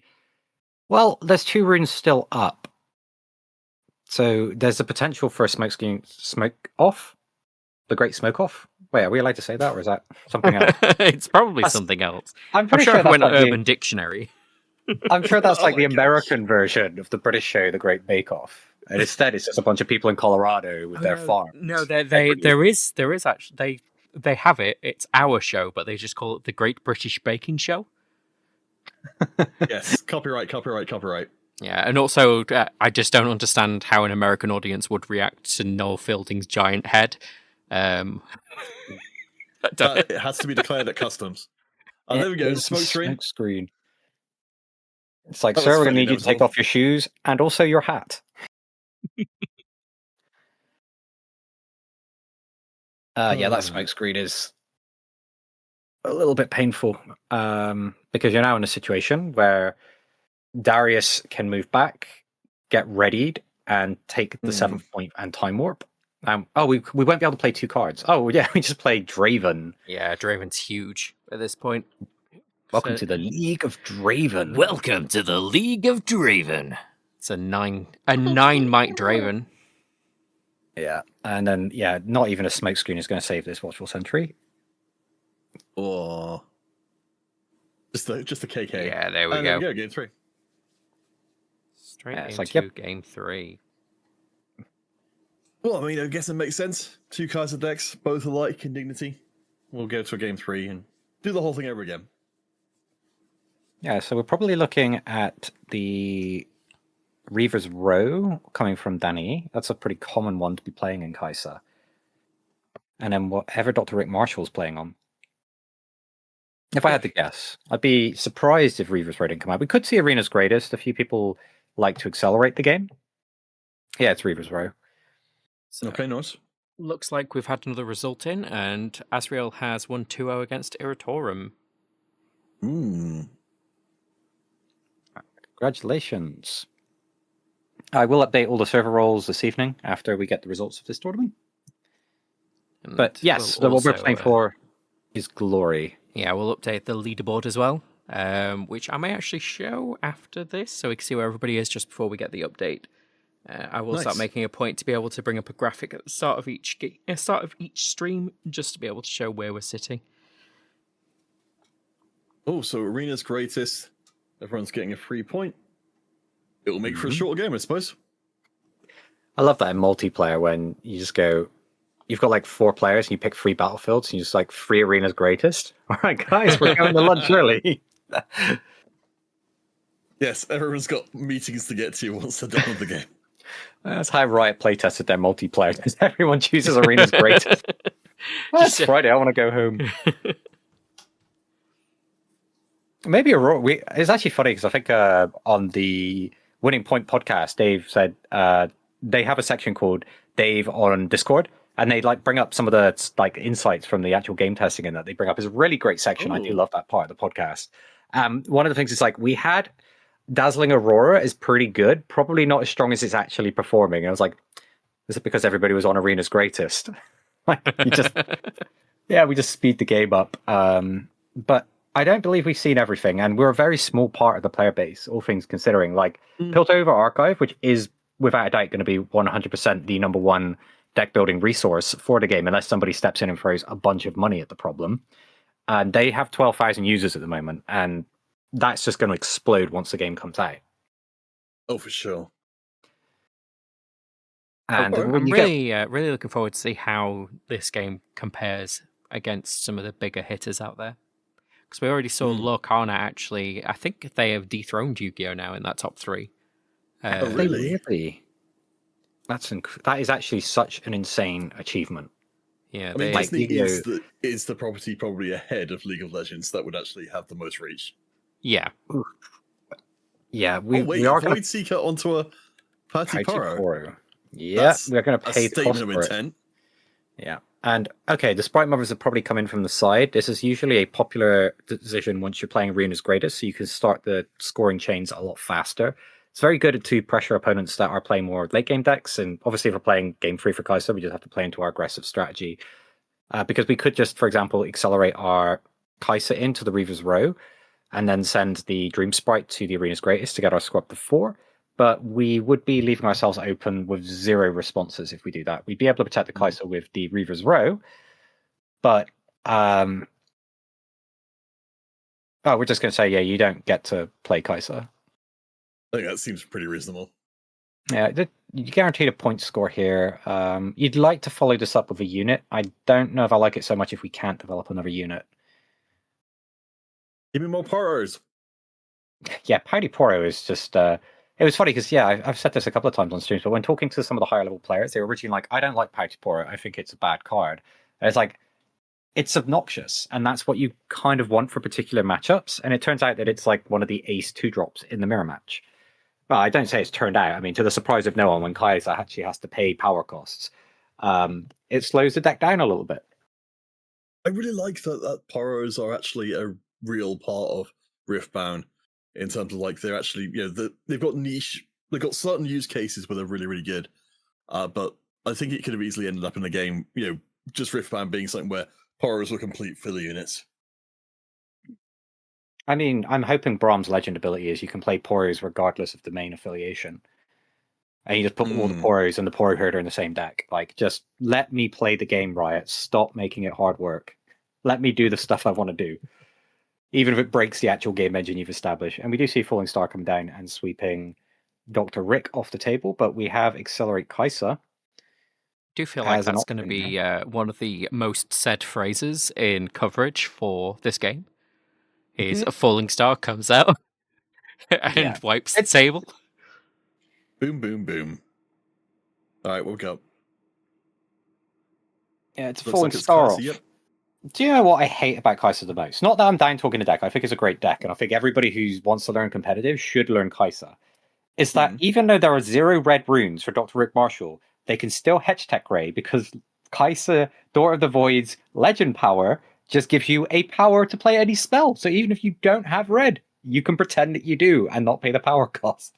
I thought you were about to say Kai'Sa's legendary ability ... was a mistake. No. I mean, yeah, but I wasn't going to say that. Okay. It's just, I think it just ended up being a little too good as a react. If it was like only during your turn, it'd probably be a little bit more fair.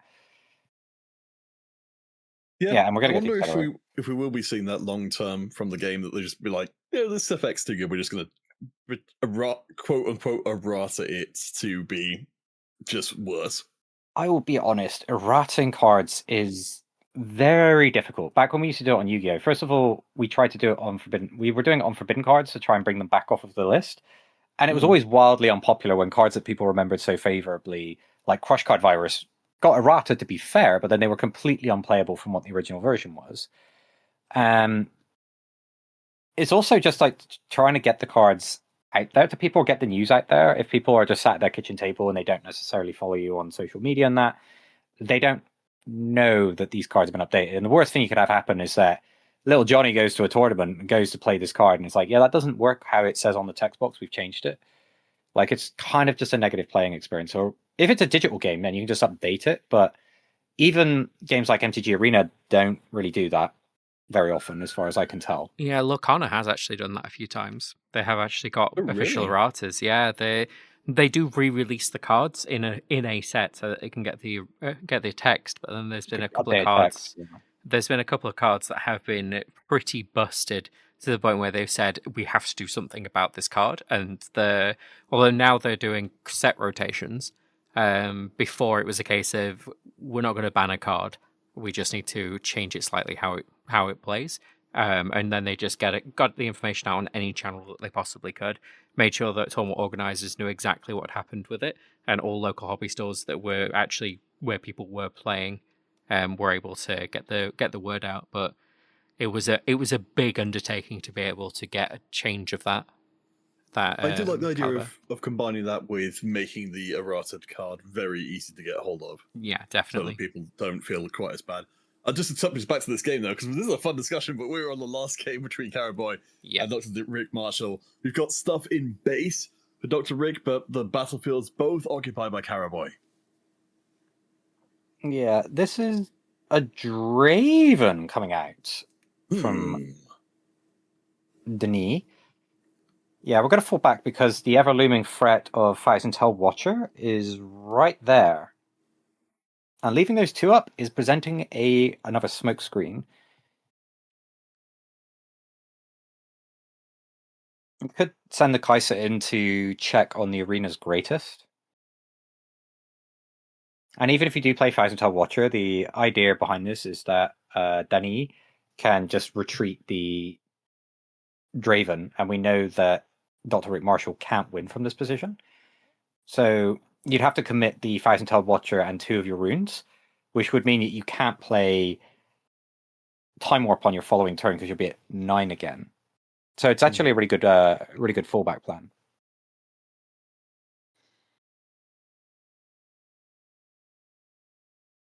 I like to double check on the Draven strength there of 5. Yeah, +5. So we've just wrote the actual power on the thing. This is how I use TCG Arena. I write the actual amount that the unit is at, I have had players get mad at me and say, "Can you just write the buff, please?" I'm like, "Can you not read an 8 as an 8?" And then they disconnect. And I'm like, well, that was... I need to be more polite to people, apparently. They just don't want to hear the truth, that's what it is. I was going to say, used to people do. Yeah, it's Fight and Tell Watcher. Got so many tails. Tails all the time. I'm just running through my tail puns. Yeah, now if we have the smoke screen, if that's the only thing that gets committed, we can just smoke screen and take out this... Oh, yeah, we're passing it. We're either going to use the Reaver's Row. If we don't, we have smoke screen. Very happy if we have smoke screen here. Okay, we're going to take a trade. We've got 2 points in the base. Oh, technically not, because we'd have to answer Kaiser, but we're pretty tapped out here. Now we're also under the ability to be able to follow up with Time Warp. Training Draven for a Thousand Tail Watcher isn't bad. I mean, the flip side to that would have been you bring the Draven back to base, but then they bring the Fox back to base, and you don't really want them having 2 Foxes if they have it. All right. I mean, we've got more stuff left. I kind of like that we've got, on both sides of the field, relatively even amount of points, relatively even-ish amount of cards, and kind of the same boards on both sides as well. Yeah, it's kind of how it goes. Like the Kaiser mirror match, there are bits to it that's not fun, which is not the highest number of falling stars wins, but there's like little nuanced decisions you make that has a very big impact on the outcome of the Kaiser mirror. Particularly the things that you can control, things like battlefields and that.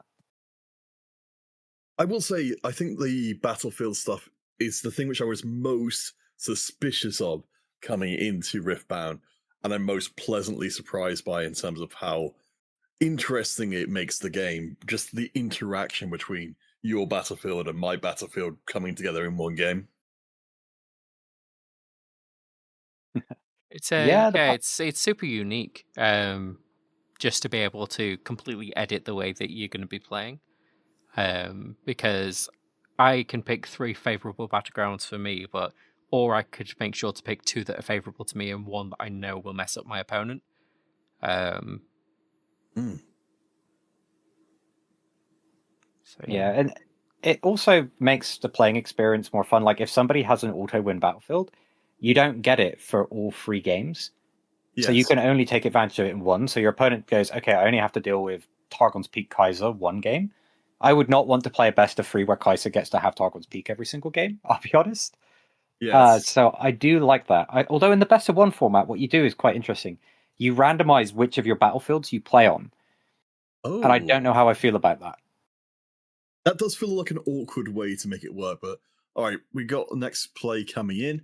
So hopefully we're going to be coming in and with the retreat of the Kaiser, so going up to 6 points. Now presumably we're going to be getting the Kaiser, going to the other one, up to 7, and yeah, drawing another card. So we're close to the end of this series. We'll see which one of these 2 is going to be moving forwards. Do you think it's away from winning? Yeah. I would say that it's probably going to end up being a hold plan at this point, or it would from my side. Just dump as much as you can to one side, see whether you can hold a side long enough to be able to get enough points to win. You can't really do that against Kaiser, though, because Thousand Tail Watcher punishes the hold plan so hard. True. Because it gives everything -3. And so if you do stack up and then they go Watcher, they just run you over. Yeah, Watcher into an Acathian Rain or something. Acathian Rain would be not even that good in this situation, because you'd only be able to kill... Oh, you'd be able to kill all units. So you could Acathian Rain and then run in your Kaiser. Mm-hmm. Okay, I take that back. Acathian Rain would be pretty good. There we go. I'm glad we're open to changing our minds here. Yes. Oh, something big's coming. What's it going to be? Acathian Rain? Yeah, it's a Watcher. Yeah, that's exactly why we couldn't stack on one side. All right. Yeah. We're going to retreat the Noxian Hopeful unless we've got the smoke screen. Yep. Kaiser will score and draw another card. And then that Watcher's going to move in on that Kaiser, probably. Yeah. We've got 2 runes open. Boy seeming quite chill about the whole experience. Sorry, who's chill about what? Caraboy at the top. Oh, right, Quite yeah. chill. I'd be feeling. Lots of thumbs I'd be up. feeling pretty hopeful here at the minute if I had to look at my board. Okay. That was a joke. I had 2 Noxian hopefuls and no one laughed. I just been left there on my own. Oh, too clever for us, I'm afraid, man. No, I was letting it fall flat just to make you feel bad. No, I wasn't. That's Oh, a no, joke. okay. That's a joke. That's all right. I know where I One of stand. us was too dumb to get it. The other one was too mean to get it. Is that why you flooded your living room last time I came up when I was supposed to be staying with you? I Like, mean, I'm just gonna really mess with this guy. Yeah, well, no. Okay, my house is on a floodplain, but no, I didn't like call upon the heavens to have you flood. got a house on the I can just imagine you, floodplain? it's You're a like, little I bet rain Matt shrine. like this. It's got a little rain shrine. Yeah, there it is. It looks like one of them won. Caraboy, I'm assuming, Yeah, because that was a Caraboy more blowout. than likely. Yep. That was a fantastic game. Yeah, it's really fun. I do like that even if we're going to have Kaiser be everywhere all the time, that the mirror match is at least relatively entertaining to watch. Yeah, I agree. I'm also wondering just sort of like what's going to end up happening for online tournaments is we tend to keep up with what's coming into the card pool and being uploaded to Piltover. So as soon as set 2 stuff starts going up, the online format's probably going to deviate from the physical, because we've already been playing the physical stuff since all the cards got announced back in July. So I imagine we'll start playing with cards like Rumble and stuff like that as soon as we progress. Yeah. So the online format is going to look a little bit different from real life. But again, there might be demand for current, whatever they're calling their main format, which is going to be standard or something. There'll be some demand for it. I suspect that at least a lot of the main pool of players will be at least playing some amount of Riftbound in person. So the people who are still left playing online, I would assume would be the ones who are the most sweaty as players go. So I can see them trying to get ahead of the curve. Sir, I shower at least once a day, and I am not that sweaty. It looks like we actually have the pairings for the final round all in. Final round. All right. I wish we didn't have Guile's theme copyrighted, because that is probably the best video game music we could have thrown on. Could you do it?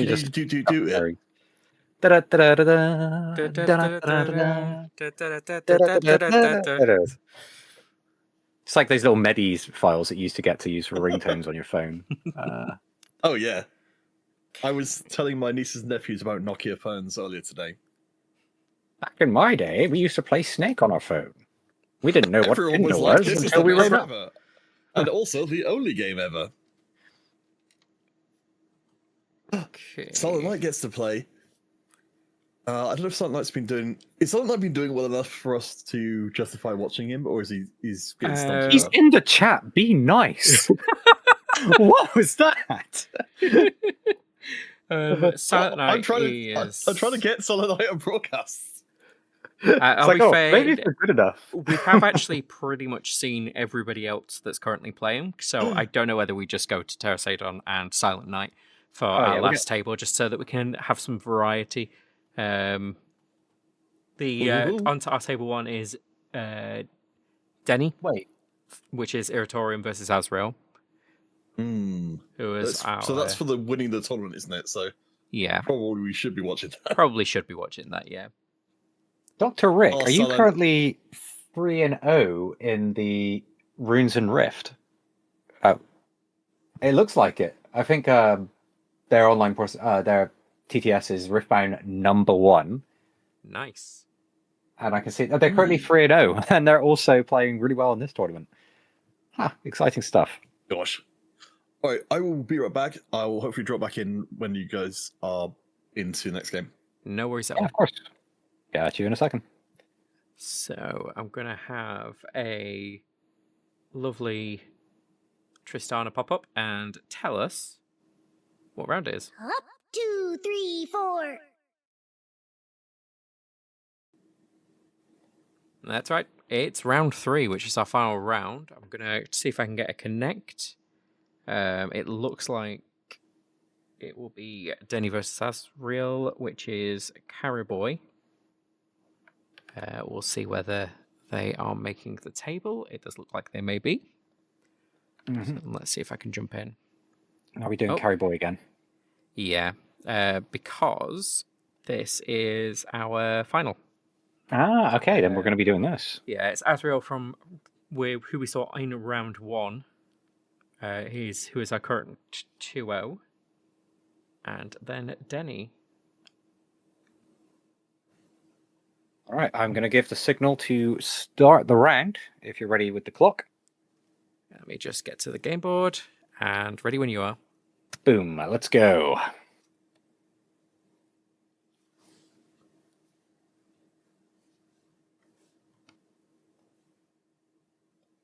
It's actually funny because Dr. Rick is playing the exact same deck over on the other tournament, and they're doing exactly what they were doing in the previous game on the screen behind me.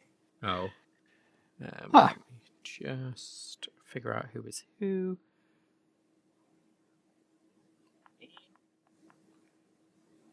Okay, so it looks like Cavraboy is at the top, so that's correct. And Azrael is at the bottom.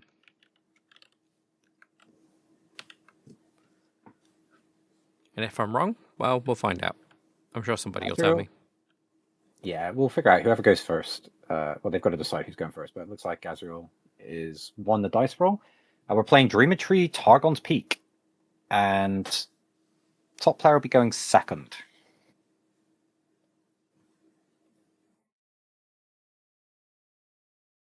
If they're shirtless set wallpaper, I'm pretty sure that's set. It looks like set. God, that guy's ripped. It is a giant cat boy, so I would assume that it is. Is e-boys a thing? Like e-boys are a thing, you know? Yeah. Is that emo or is that like the gamer girl? No, like e-boy is the chronically online, kind of an offshoot of the soft boy. I don't. This isn't the space for me to be able to explain this to you. Due to terms in service, I have to use a bunch of words that I'm not allowed to say in order to explain what's going on. Okay, Azul is going to be going... Azrael, sorry, not Azul. Azul is the villain from the first Ghostbusters movie. Azrael is going to be on our bottom player on the Yasuo game mat, going first.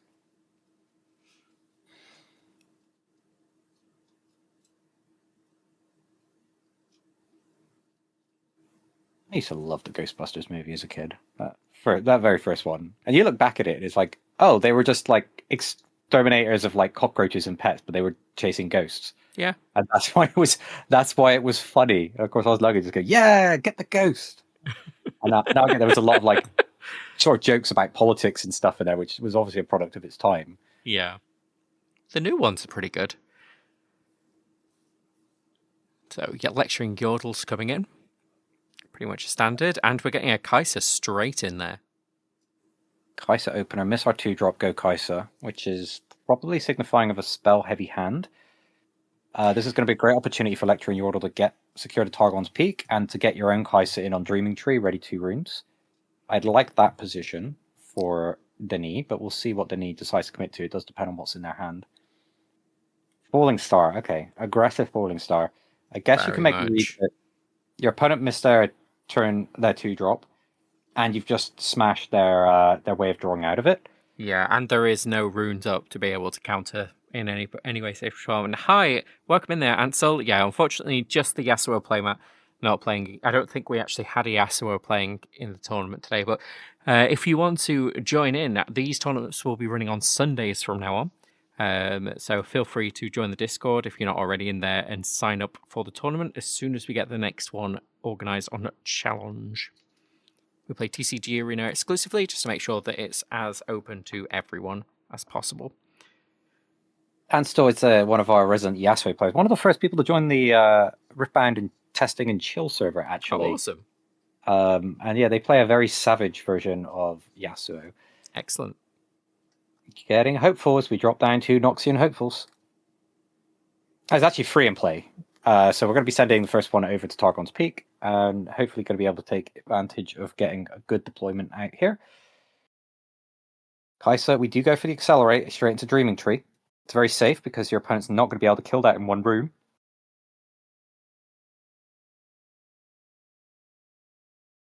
Keep up the pressure, hold up a Void Seeker. Um,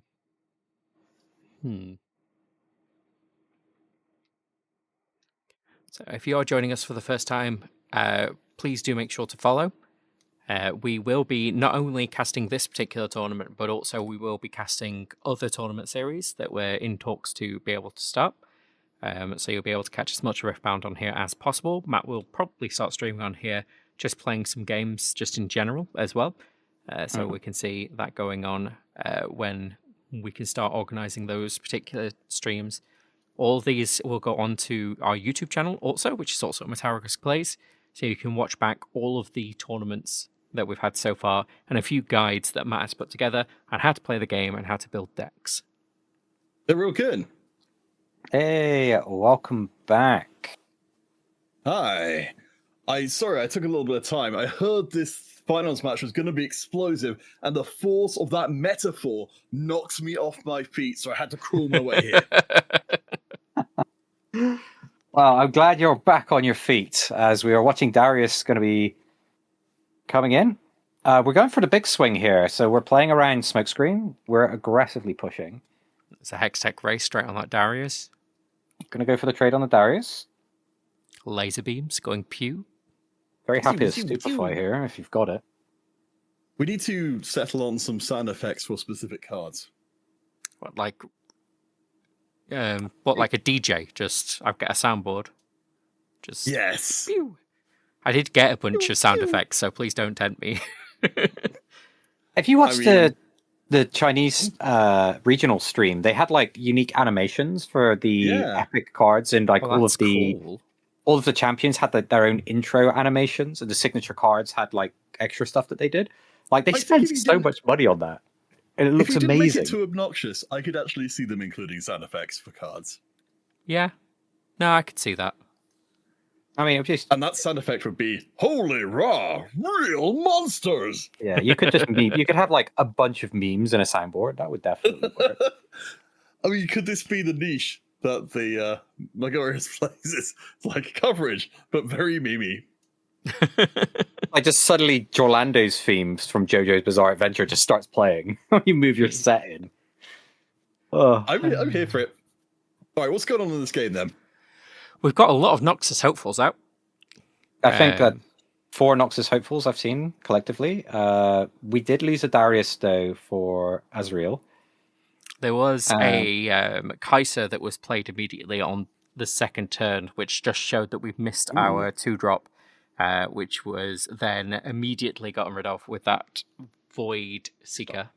No, it's Falling Star. Oh, Falling Star, my bad. That clapped the Kaiser originally. Question number 2. Dreaming Rush Man. 1 rune. Draw card, maybe retreat.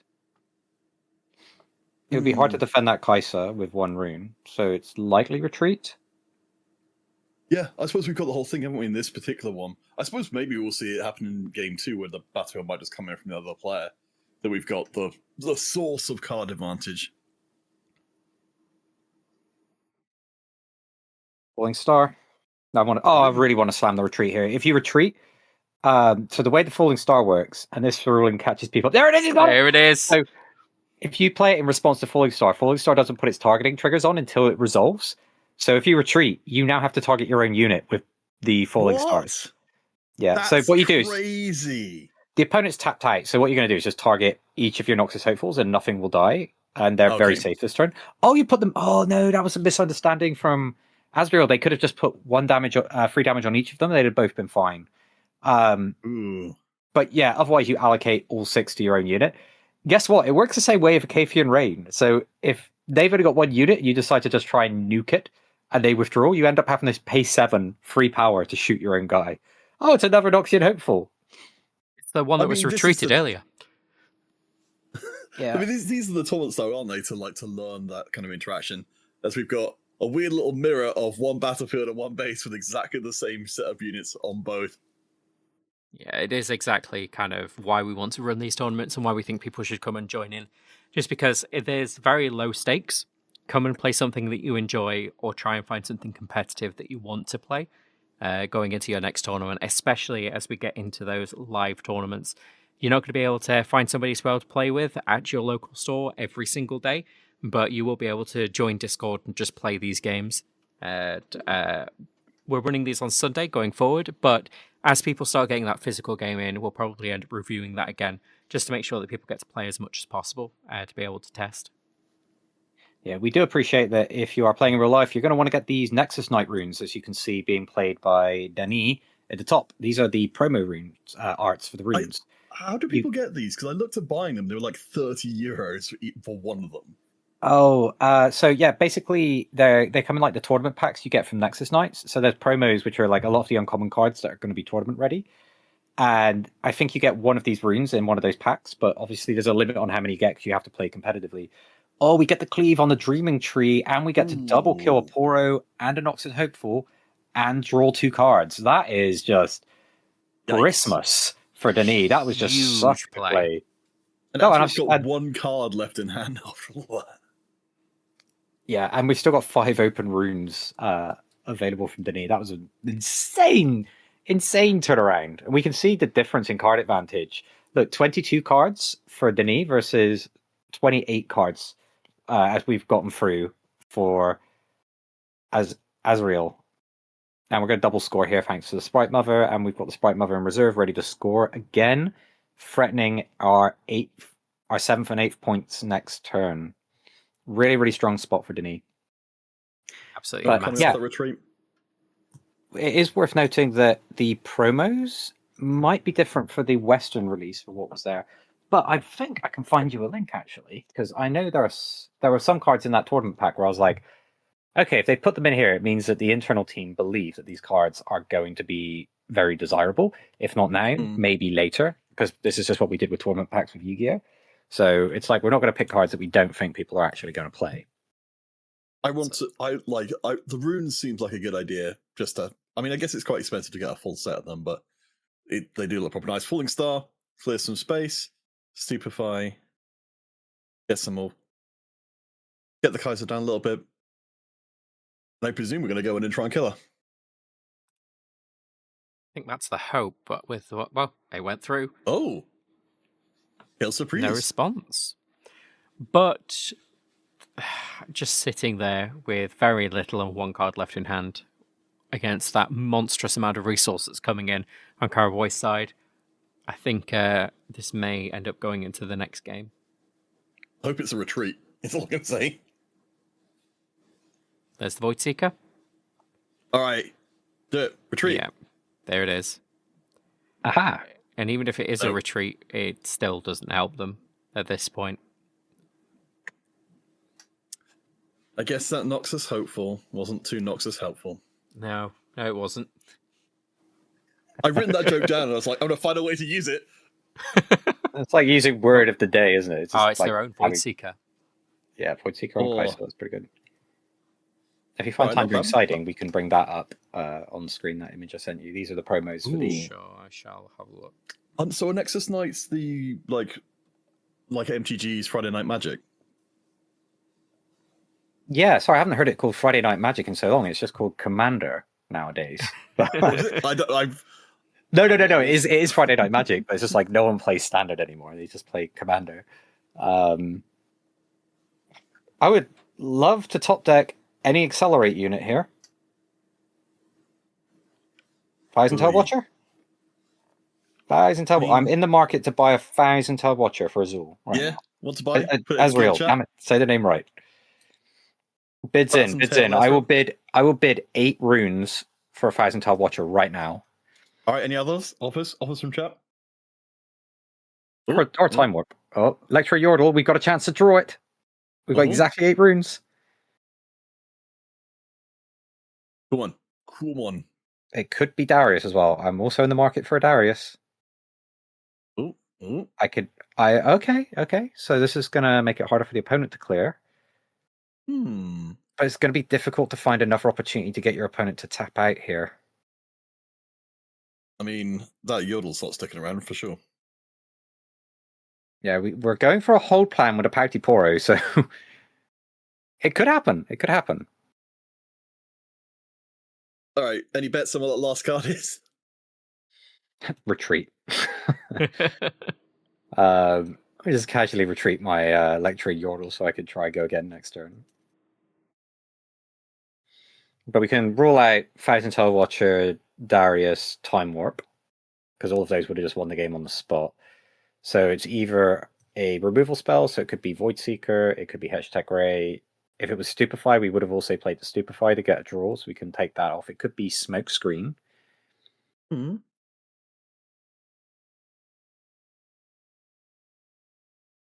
So yeah, probably Hextech, Smoke Screen, or Void Seeker would be my reads. I love the sprite is showing up to beat up the bar. Yeah, Hextech, there we go. All right, nice.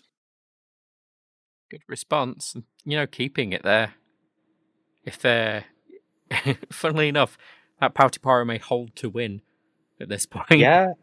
That would be crazy. I mean, it looks like it's going to be pouty enough to get there. We've just desperately dug with that Lecturing Yordle. We have to get that Poro off. 2 runes. I think we revealed the hand. It is all units. Gosh, that Pautiparo patiently waiting. Oh, the last card you drew opponent. there, Lecturing Yordle, was the Thousand Tail Watcher as well. So they drew it after they tapped under. Oh.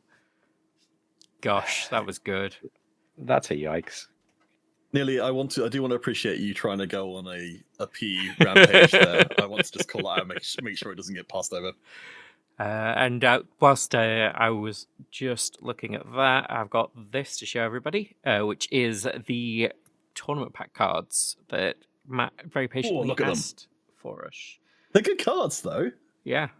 I actually really like the look of that Teemo, which just says GG Easy behind him. Oh, that is so obnoxious. I love that.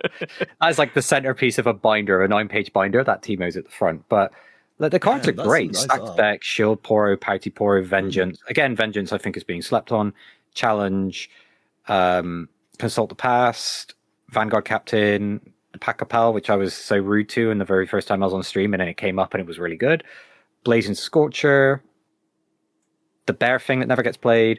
Riptide Rex. That never gets played. Which bear thing that never gets played? I'm trying to remember its name actually. Stormclaw Ursine?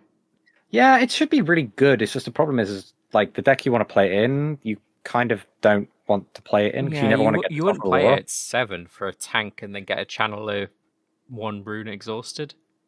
Well, with Volibear you get a double channel, so it's pretty good. But you're kind of if you're trying to play to that Aurora strategy, you never want to get this off Aurora. But yeah, all of these cards are great cards, and having play sets of them is going to be pretty cool. Or what you're going to be doing to feed your cardboard habit is probably selling these cards so you can buy more booster packs. Like, for example, if those runes are going to be going for like $30 a pop, then okay. If people are paying, then my runes are going to get sold.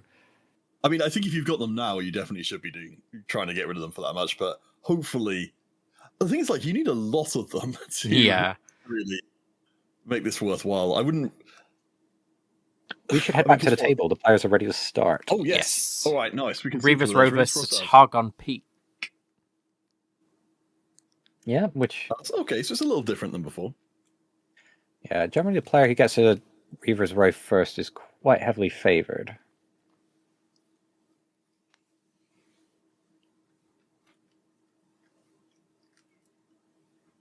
So I want to kind of bring up with both of you that this is something I'm trying to learn something every time I see a game of this because there's still so much to learn.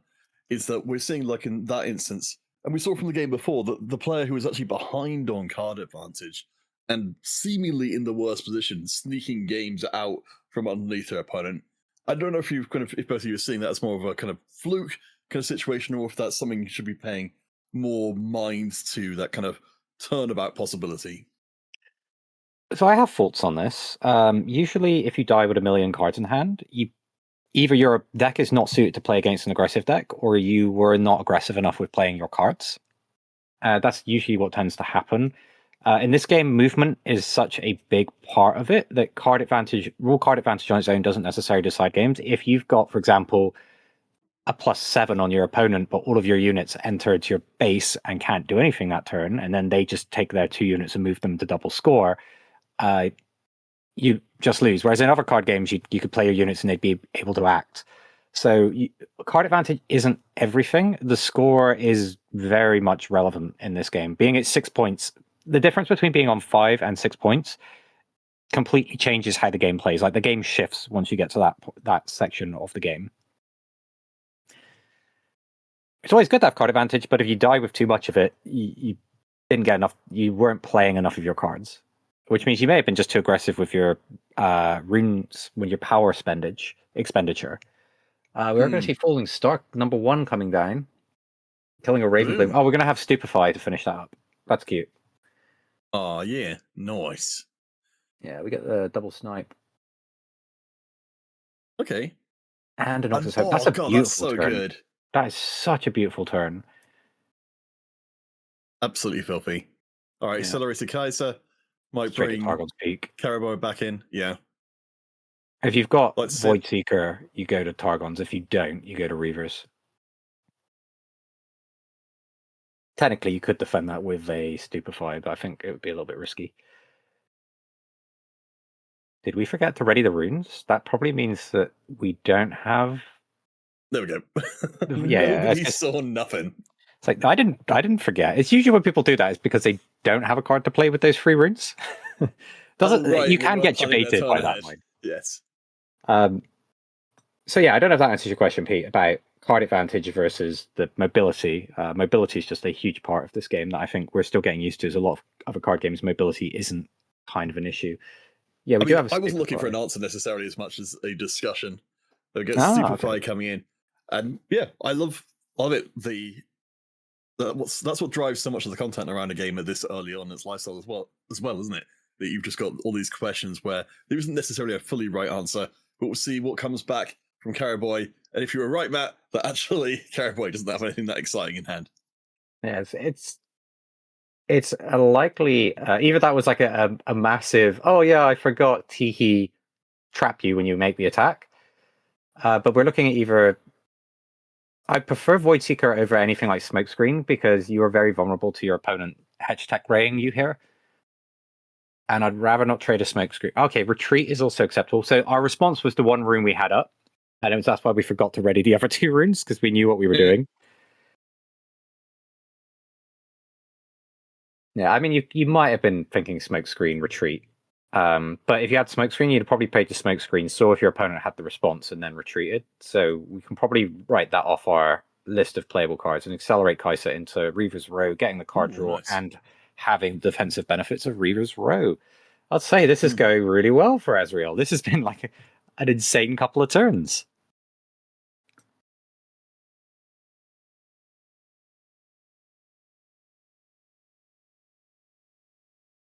Yeah, this time around the card advantage is very even between the two. Remember, of course, Azrael, this is the battle for the Bandle Blitz. That's right, Nearly. Going to try to fit in as many Bs as possible. Illustrate my way out of trouble. All the B words. That aren't against terms of service. It's an unbearable bear of a berry battle for the Bandle Blitz. Oh, bonk from Gib. You could just say, was it Buffalo, Buffalo, Buffalo, Buffalo, Buffalo, Buffalo, Buffalo? Yes. And that is a grammatically correct sentence in English. You can Google this. It is actually a thing. It's because a buffalo can buffalo in Buffalo. That's from Buffalo. Yeah. There's one more Buffalo. We added in. Hextech Buffalo. Hashtag Ray going to be able to bring down that because of the Stupefy. These tricks that you can do with the manipulating the might stat with Smokescreen, Thousand Tall Watcher, and Stupefy just really makes you. Your pairs of cards in hand are quite interesting, especially in this mirror match when you're trying to find like, oh yeah, I've got a quick snipe on the opposing Kaisers.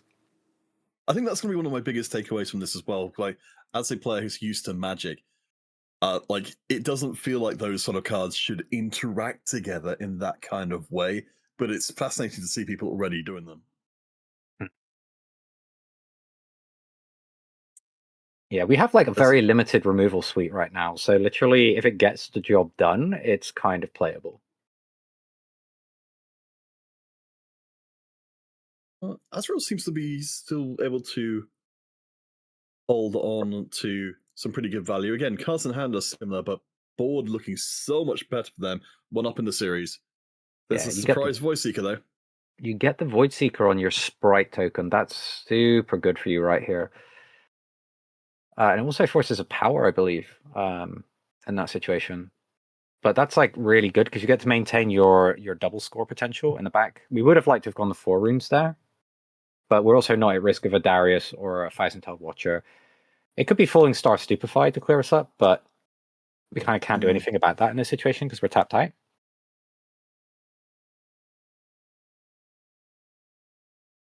Yes, does make me think that maybe that's what was being read there, is that, Karaboy just didn't want to leave that possibility up in the air.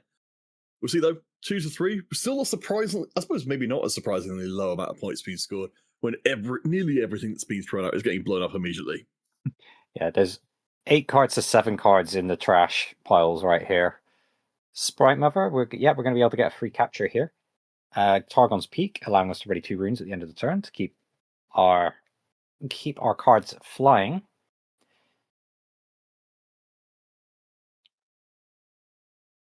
And then we get to get a Hopeful with 4 runes up to defend with. Nice. That deep husky nice. I like it. I'm working my own sideboard. Sideboard? We can Sideboard. put that on our signboard. Nice. Nice. Now I you think sign we'll up all be Draven on this blessed day. I mean, Draven does pretty well out in the streets, doesn't he? Yeah, we're going to see the You have to know this. I just processed what you said there. You have to know that on some broadcaster or other, they're going to come back from a break and all of the casters are going to be wearing Draven mustaches. I definitely think that will happen as soon as Draven drops in the next set. I mean, it's what Tyler One did on his comeback stream. Mm-hmm. I said about this before, but like when he came back for the first stream, he's making like $30,000 an hour on Twitch, and he was dressed as Draven. Like, he had the mustache and everything. It was like, oh, fair. Void Seeker. Oh, we're going for the cleave. Yeah, that doesn't work because remember, we're not attacking. We meant to play the retreat in hand if we had it. There we go. Easy. I'm on the same wavelength. I mean, I've been learning so much today, so... Could accelerate that Kaiser straight into target. You can't really do that, because if you run into Stupefy, you get battered by that stupid Sprite token. Yeah, it feels bad. It's a bit of an overcommitment. I would say, though, yeah, go ahead. I'm happy to see that the players who are playing here at Table 1 are still learning card interactions, so I don't feel quite as bad about being hopelessly confused. Yeah, I'll be honest, some of the card text is a little bit ambiguous. The FAQ was there. A little bit more than a little bit. It's almost like set 1 of Yu-Gi-Oh!, which was fuses 2 monsters into a more powerful monster. Thanks, Polarization. Original text on Polarization, wasn't it? Yeah. I was like, the hell does this even mean? I didn't buy a starter deck. I just got the booster pack, so I have no rule book. And this was before the internet was big. So you couldn't even get a PDF of the rule book. You just have to make it up with your friends. Yeah. Oh, we do have the Hedgetech Ray. All right. Like it. Coming down, hitting that Sprite Mother. Oh, Mother. I'm not liking this for where Karaboy is, though, because we're starting to run a little light on cards and a burning removal on, half a card. Yeah. But we'll see where that comes. We got those 2 runes back because Targon's Peak. We're on an odd number of points as well. Yeah, moving Noxus Hopeful and a Sprite Mother in to try and take down that Darius. We're in the market by some interaction. We basically said, look, we will fight for this because we just sent both our units in. I would guess there's another Sprite Mother or potentially Kaisa that's going to be going to the Reavers. I guess we could just hard develop here with things like Watchful Sentry, Ravenbloom students and stuff. I mean, that does play a little bit into Acafian Rain, which is very commonly sided in for this matchup because of Kaisa players' pattern behavior, which is just, okay, yeah, I'm going to build an army and then Feisenthal Watcher. And then you go, okay, if I know you're going to do that, I can wait till you do that. And then Acafian Rain your entire board. So players have started to pick up on the pattern play or things that we take for granted in these mirror matches, which is really, really cool to see because we are still seeing things develop, even though we've been playing this format since July. All right, so we got some junk units to bring out here. The lecturing yodel to just be bait for more removal. I mean, it looks like Caraboy might be able to start clawing some way back here into game 2. So I just noticed what the display on the. I was looking at the mushrooms at the bottom of the displays on the stream. I was like, what do those mean? Oh yeah, and it's I was like, who's won not they're games. points indicators. Yeah, I didn't clock that at all. did you think it was us tracking when the Domino's pizza's arriving? Like, I was just like, they're decorations. I don't know why they're different colors, but I don't measure things in mushrooms, Matt. Clearly, you've never been to Glastonbury, have you? Look, all we're saying. Where are you going with this? It's like, okay, just straightforward then. All we're saying is that it's part of the Scouts code. Okay, we're very Yordle themed here. Yes, this is why we actually have a Yordle caster on the desk. That's true. Oh, I'm trying to remember what's the. Do we have any good Yordle voices in the tank for anyone? Not right now. I like Vagar, but yeah, that sounded more like nah. It's like, hang on, it's like, no, but if the tables were turned, I would show you no mercy. And I'm like, that's funny. He was made by an intern, actually, the original Vagar at Riot. Oh, really? Yeah. He was made by one of the interns that went there. But this is like back before Riot was like a gigantic multi-billion-dollar company. This is back when they were probably coding. I think he was in the original roster of Vagar. He was. Yeah, so it was back when they were just like Tryndamere was just like running it in like a garage or something when they had all these computers and they were making League of Legends.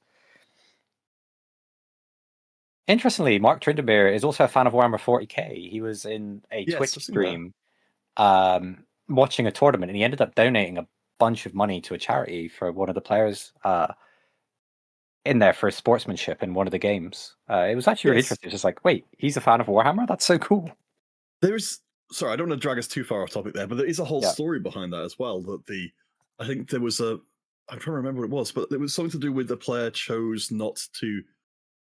Oh, that's right. Yes, there was someone who was rule sharking in the tournament, and the player who got the Tryndamere prize was for somebody who the rule sharking player, which was an interesting definition of sportsmanship, but I guess it taught a lesson.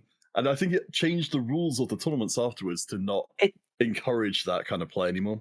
So it didn't actually change the rules. It changed the entire way that the community approached it. In fact, the player who was the rule sharker, they say they use his name as like the derogatory term for rule sharking in Warhammer community. I forget who it is.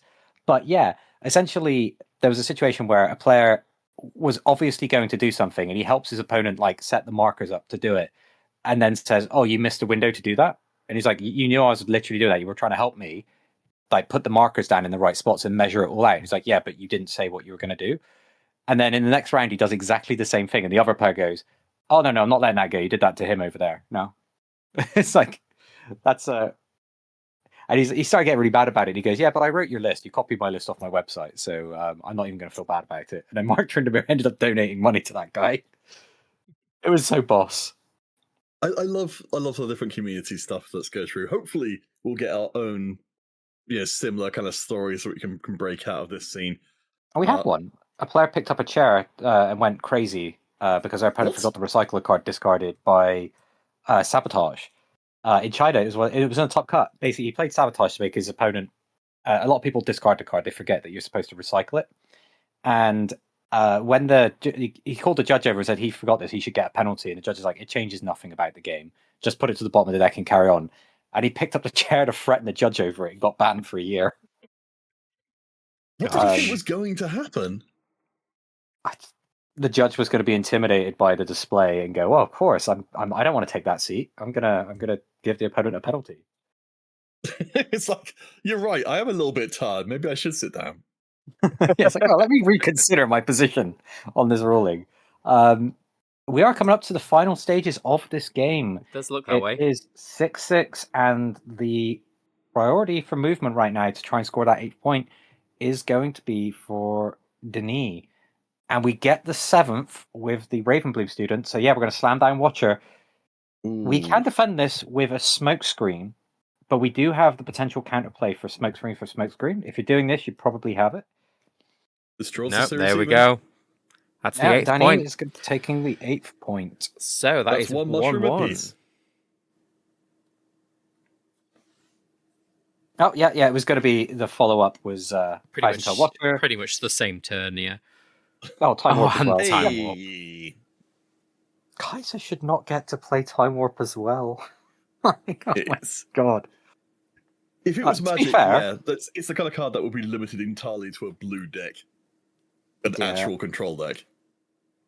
It's like, I was thinking like maybe make it green so that Ari can still play, but I'm like, I don't want Master Yi playing this. So maybe this is why it's a blue effect as well. So it makes sense. What's going to happen is they're going to release these little stickers with the power cost. Additional power cost. That's how we're going to errata cards. Just send stickers up.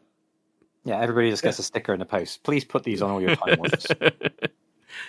Which, interesting thing, at Essen and Spiel, you have to have certain toy safety marks actually on your packaging for anything that's being demoed or sold at Essen. So if you don't have that on your packaging, you are legally not allowed to exhibit the game at in Germany.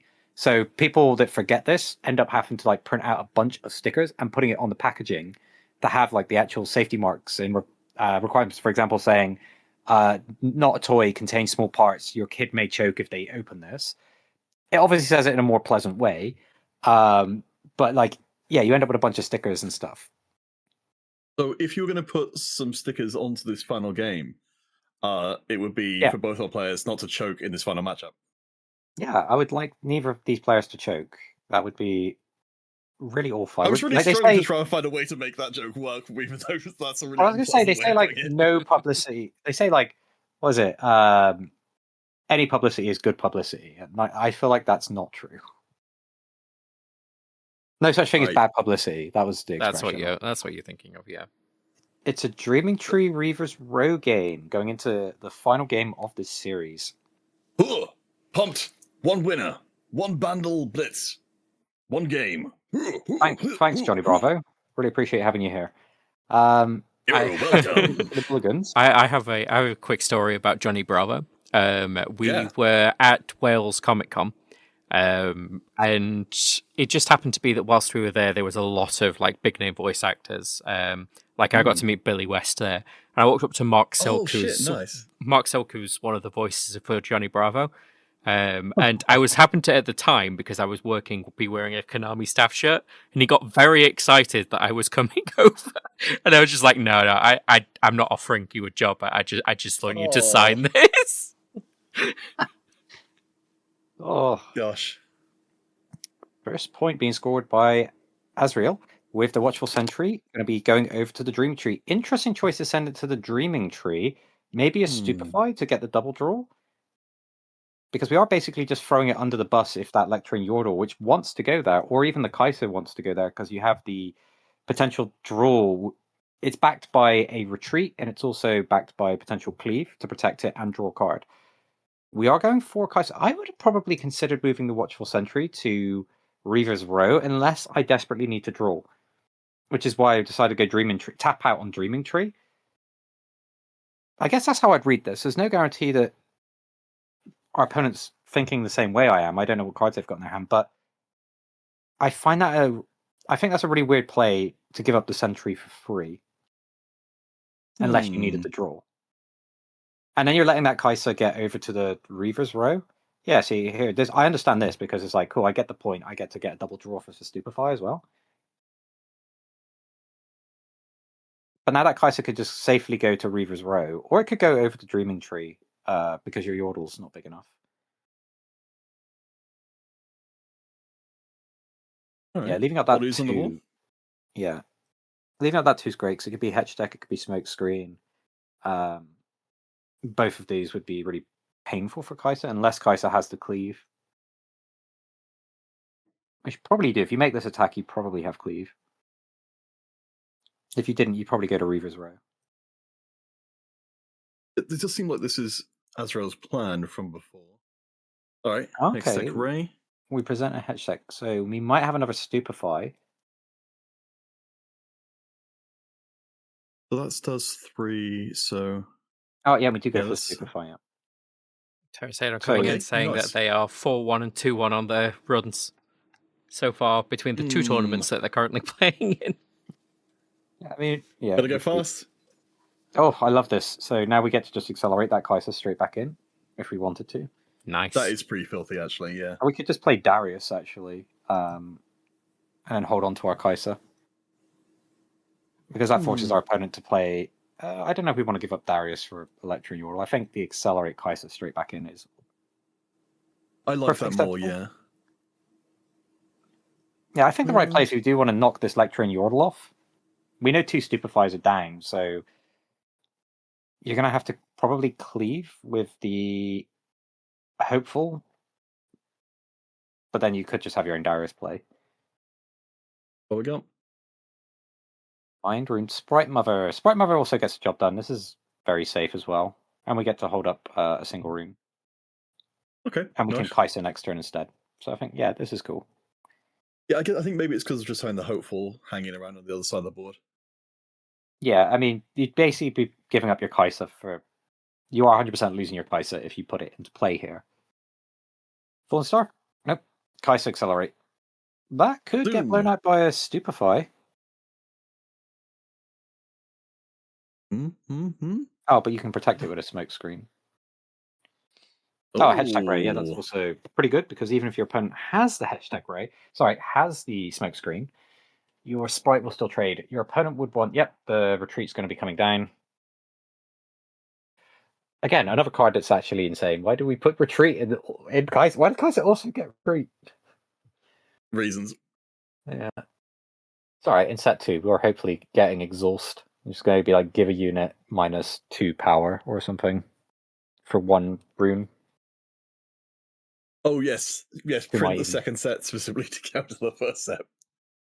No, it's just like all the summoner spells, they seem to be like the cycle or like 2 energy cards. We got Flash, we've got... Oh, retreat's 1 energy, I guess. But they're all in that sort of like cheap range. Smite, I think they want it to be playable so that the game has more recognizability as League of Legends. Yeah. Right. Tech, yep. Stupefy Hitch Tech. We're going to get rid of the Noxus Hopeful. Boom. We could see a second retreat, but I feel like that would be quite an investment to save this Noxus Hopeful. I don't like it. We do go for it, though. Okay. Actually, one of the differences is that's then going to put your runes up high enough to... You're going to be able to get to Time Warp. But I think that was quite a big commitment, because you could have just as easily used that retreat to save a Darius or a Thousand-Tailed Watcher. Oh, interesting. Okay, so this is Kaiser then? Yeah, yep. Kaiser, take the draw, and we get to keep 1 rune up. I'm starting to learn how much stuff costs without being able to double check. Oh, so you're doing better than when you go and buy something from any store in America and they add the tax on afterwards. You have no idea how much you're paying until you get to checkout. I was like, this is outrageous. All right, there you go. Void Seeker, kaboom. Yeah. That's rails ahead, on points at least. It says $5, so why am I paying $5.80? Why am I paying $6? I hate this. It would make sense if it only applied to certain things, because then you could be like, well, okay, you're trying to deceive me, but at least there's a point to it. But when it applies to everything, there's nothing to deceive people about anymore. I mean, also, but if you think about it that way, if it's just to specific things, how do you know if you're ever going to be paying more?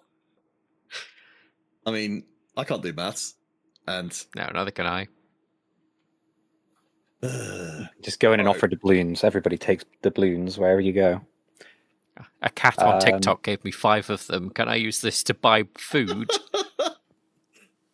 What is it? Is it Krugerrands? The really valuable gold untraceable things? Is that what they're called? I'm not sure. I'm just found about this now. Yeah, I think it's like smuggled gold or something like that. I can't remember what they're called. I think it's Krugerrands. You get these from cats on the internet? Oh, no, the doubloons is what you get from cats on the internet. Okay. Well, I'm glad we got this sorted out. Yeah, sorry. There's a lot going on right here. I'm pretty... Pretty sure our brains work in chaos, which makes the commentary a little bit sidetracky. It's only half an hour at night in the UK. There you go. Barely. I know, this is so early for us. Usually we're casting until like 3 a.m. Oh, I can't believe you're doing the American stuff as well. Too crazy for me. Listen, being self-employed gives me a lot of time to think. So I'm going to spend it up late. Oh, right. I thought you were going to be like, gives you a lot of time to make bad decisions with. Like, yeah. Oh, we do that as well. I don't say they're bad decisions. I enjoy casting the events. I just, I do worry that my heart's going to explode at some point. Yeah, having 2 full-time jobs, I don't have time to think.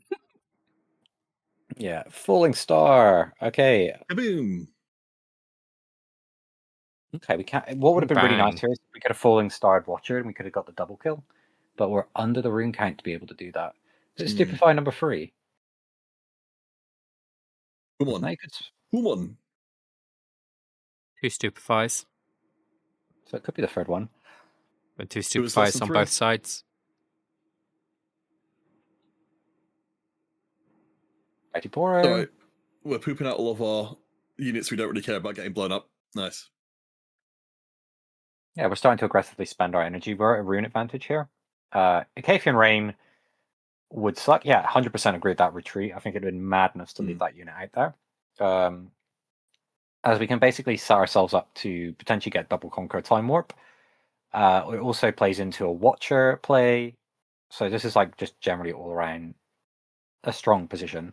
It's the only way it gets kind of blown up is if your opponent does have the Acafian Rain, but even then they're paying 4 power, well 3 power because of the Kleist ability, and they're not developing. There's the sprite model to get it in. Yeah. Up to the 5. Dreamy tree.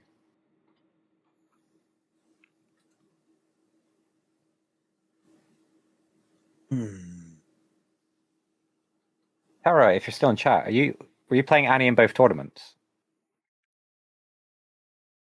We're going for a stack. I don't like that because of Watcher. We're holding up a Void Seeker, or presenting a Void Seeker.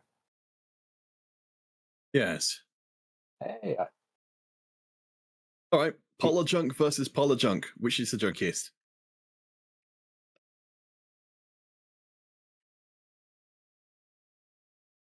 Probably the player on the bottom side of the screen. Oh, that Watcher. Show us what you got. Yeah, precisely for this reason. This is why I want to be the player on the bottom of the screen. Yeah. All right. So we got the double conquer. Yeah. I mean, if you got retreat with that Watcher as well, that's going to be so brutal because you can. Yeah, the Pouty Poro to Reaver's Row, you're going to have to take the retreat. I mean, you could Hedge Tech Ray, the Pouty Poro, but then, like, yeah, it's just so much easier just to take that back. And then we can send the Thousand Tail Watcher in. Oh, we're going to send the Hopeful. Yeah, I can agree with this Hopeful because then it means Smokescreen doesn't blow up your Thousand Tail Watcher. I really like this actually. Yeah. Well, there's Void Seeker. Yeah, Void Seeker would have also caused a bit of grief there. All right. However, there is no ready runes to be able to respond here. Yeah, so the Watcher goes in quite comfortably. The Watcher goes in comfortably. I mean, at least these are a couple of, Death Knell draw cards. Oh, we are holding the Watcher back. We don't have retreat, because if we had a retreat, it would have 100% made sense to send in the Watcher here. Okay, so Bright out, Raven Bloom in. And get those 2 Death Knells from the Watchful Sentry. Yep. Okay, we kept the Thousand Tail Watcher probably because we have a Time Warp play available to us. Because that's going in there. No.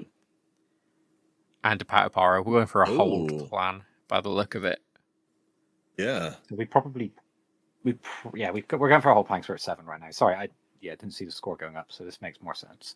So we probably don't have the Time Warp, but we can use the Reaver's Row to protect the Thousand Tail Watcher if our opponent plays a Thousand Tail Watcher.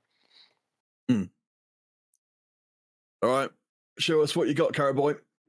Again, this is last game of the competition for top position here at Table 1. Your final turn.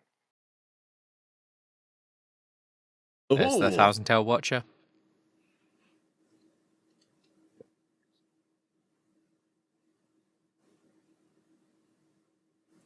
Okay.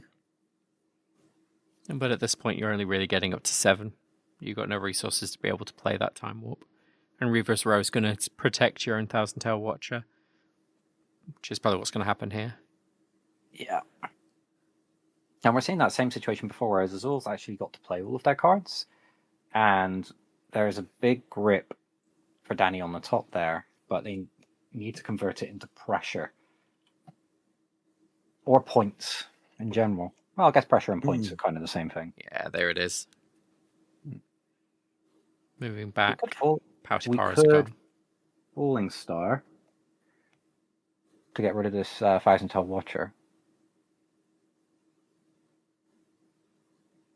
Yeah, I definitely like that. We've cleared the decks again. We've got enough cards in hand to be working with. We've got the 4. We can go for the double hold plan because that Watcher can only go one side. Yeah, it is time on the round.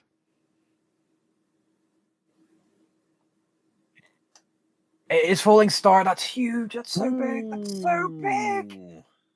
That's so big here. Oh my days! It would have been quite painful if you didn't have the Falling Star. Is there anybody still playing, or is this the last game? This is in fact the last game, so it's just these guys need to finish the current turn, and it's 5 additional turns. But I don't think there's going to be that many. Ew. All right. For all the marbles. 3 cards. 1 chance. Could Thousand Tailed Watcher Falling Star of your own. That would keep you in this. We don't have enough rooms for Time Warp, so even if we had a Time Warp turn available to us, we just didn't have to. Oh yeah, we did, because Kaiser's ability. Yeah, that card is so good. I know, it just seems like it's deeply, deeply unfair. Yeah. Void Seeker, deal 4 to a unit, draw a card. So we don't have another Watcher. Digging for something there by the look of it. Stupefy, trying to get more and more card draw just to see if there's any way that we can pull out of this. Can't have Darius anymore. This very much feels like someone just running out the end of the game. Yeah. You're even below Ikafian Rain here. Yeah, there it is. Yeah. Oh, double Darius, Cleave, Retreat. Yeah, that's a pretty decent hand against not a fantastic hand. Yeah, it was a lot of ways of playing quite quickly there, but we just don't have any way to get over those big units. And yeah, Danny is going to be taking down the tournament. I believe it's the first one they've played in. So congratulations on finishing in first place this week. Very, very grateful to have you on board. Yeah, very much so. It was nice to have you here.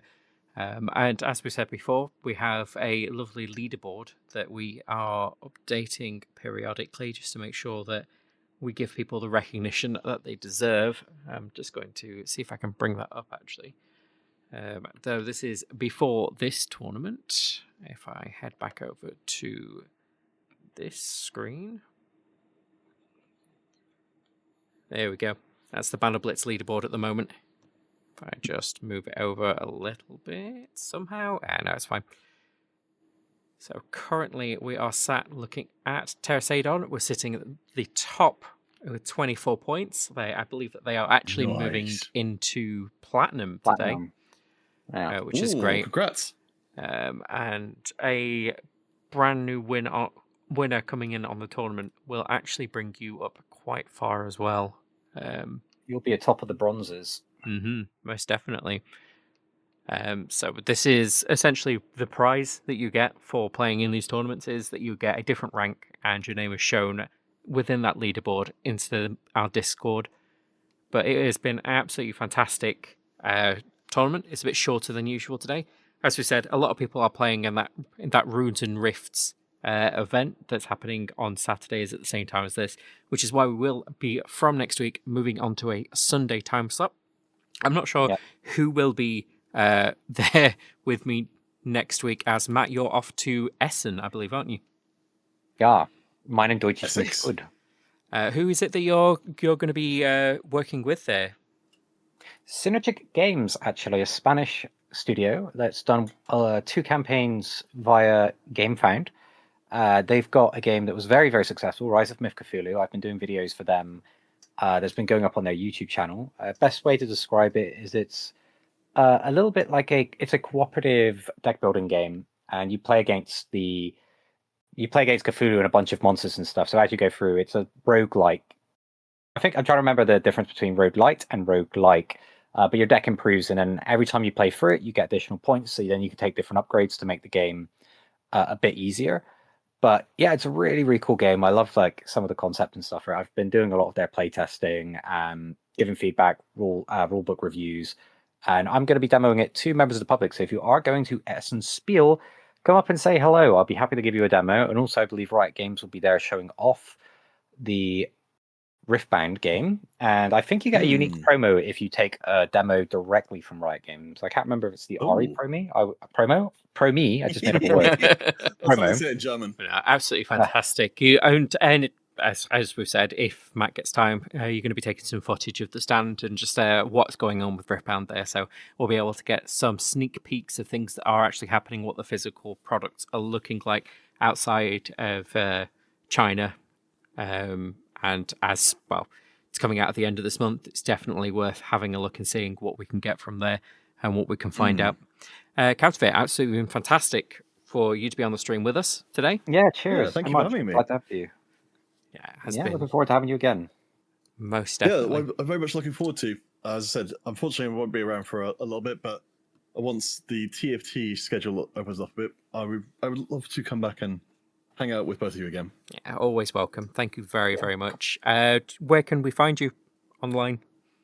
Everywhere you might look, it's all Counterfeit Cast. I guess I'll put the there you go. X link in there. But yeah, I've tried to make my branding decent. At some point, I think I might change my name to Counter. So that'll be a big pain in the butt. It's okay. It's like when I changed my name from Nearly Not Quite Gaming to Nearly Not Quite. I was difficult to get every single thing updated as well. Yeah. But that is where you can find me if you want to find me on anything. It's Nearly Not Quite. And Mataragus here is Mataragus Plays on everything. And if you're looking at any particular games that Matt has made, which is Mataragus Studios, we also do have a channel where Matt goes through game development insights that we'll be updating a lot more now. I'm going to see whether we can raid into another channel. Thank you both very much for being here. It's always fun, always absolutely amazing. People out there, if you have tournaments that you would like us to be able to cast, we are available for that as well, as long as our schedule permits. So feel free to join that Discord via that QR code that's next to me. Look down in the description and come and play games with us, basically. And just chill out generally. And let's see if this is going to work. No. Video games. Yeah, none of the raid settings are working on this channel just yet, but that's absolutely fine. Thank you very much, everybody, for coming. Any final words for you two? No, really appreciate you. By all means, if you want to see more content, we will be uploading all the VODs for stuff that we do up onto the YouTube channel. We could really use your support following us on there. We'd love to do interviews with players that perform well in our tournaments to talk about their decks and the various things about that, as opposed to me just saying, hey, this is how you play these random decks. I'd love to get people who actually have tournament results backing this up. So if you're interested in that, just reach out to me on the server. And yeah, other than that, thank you so much for watching. Love you guys. And we'll look forward to catching you in our new time slot for the next Bandle Blitz. Captain Tina, I'm Dewey. Thanks, What everybody. on earth is that? We're gonna end on that Timo impression. Good night, all.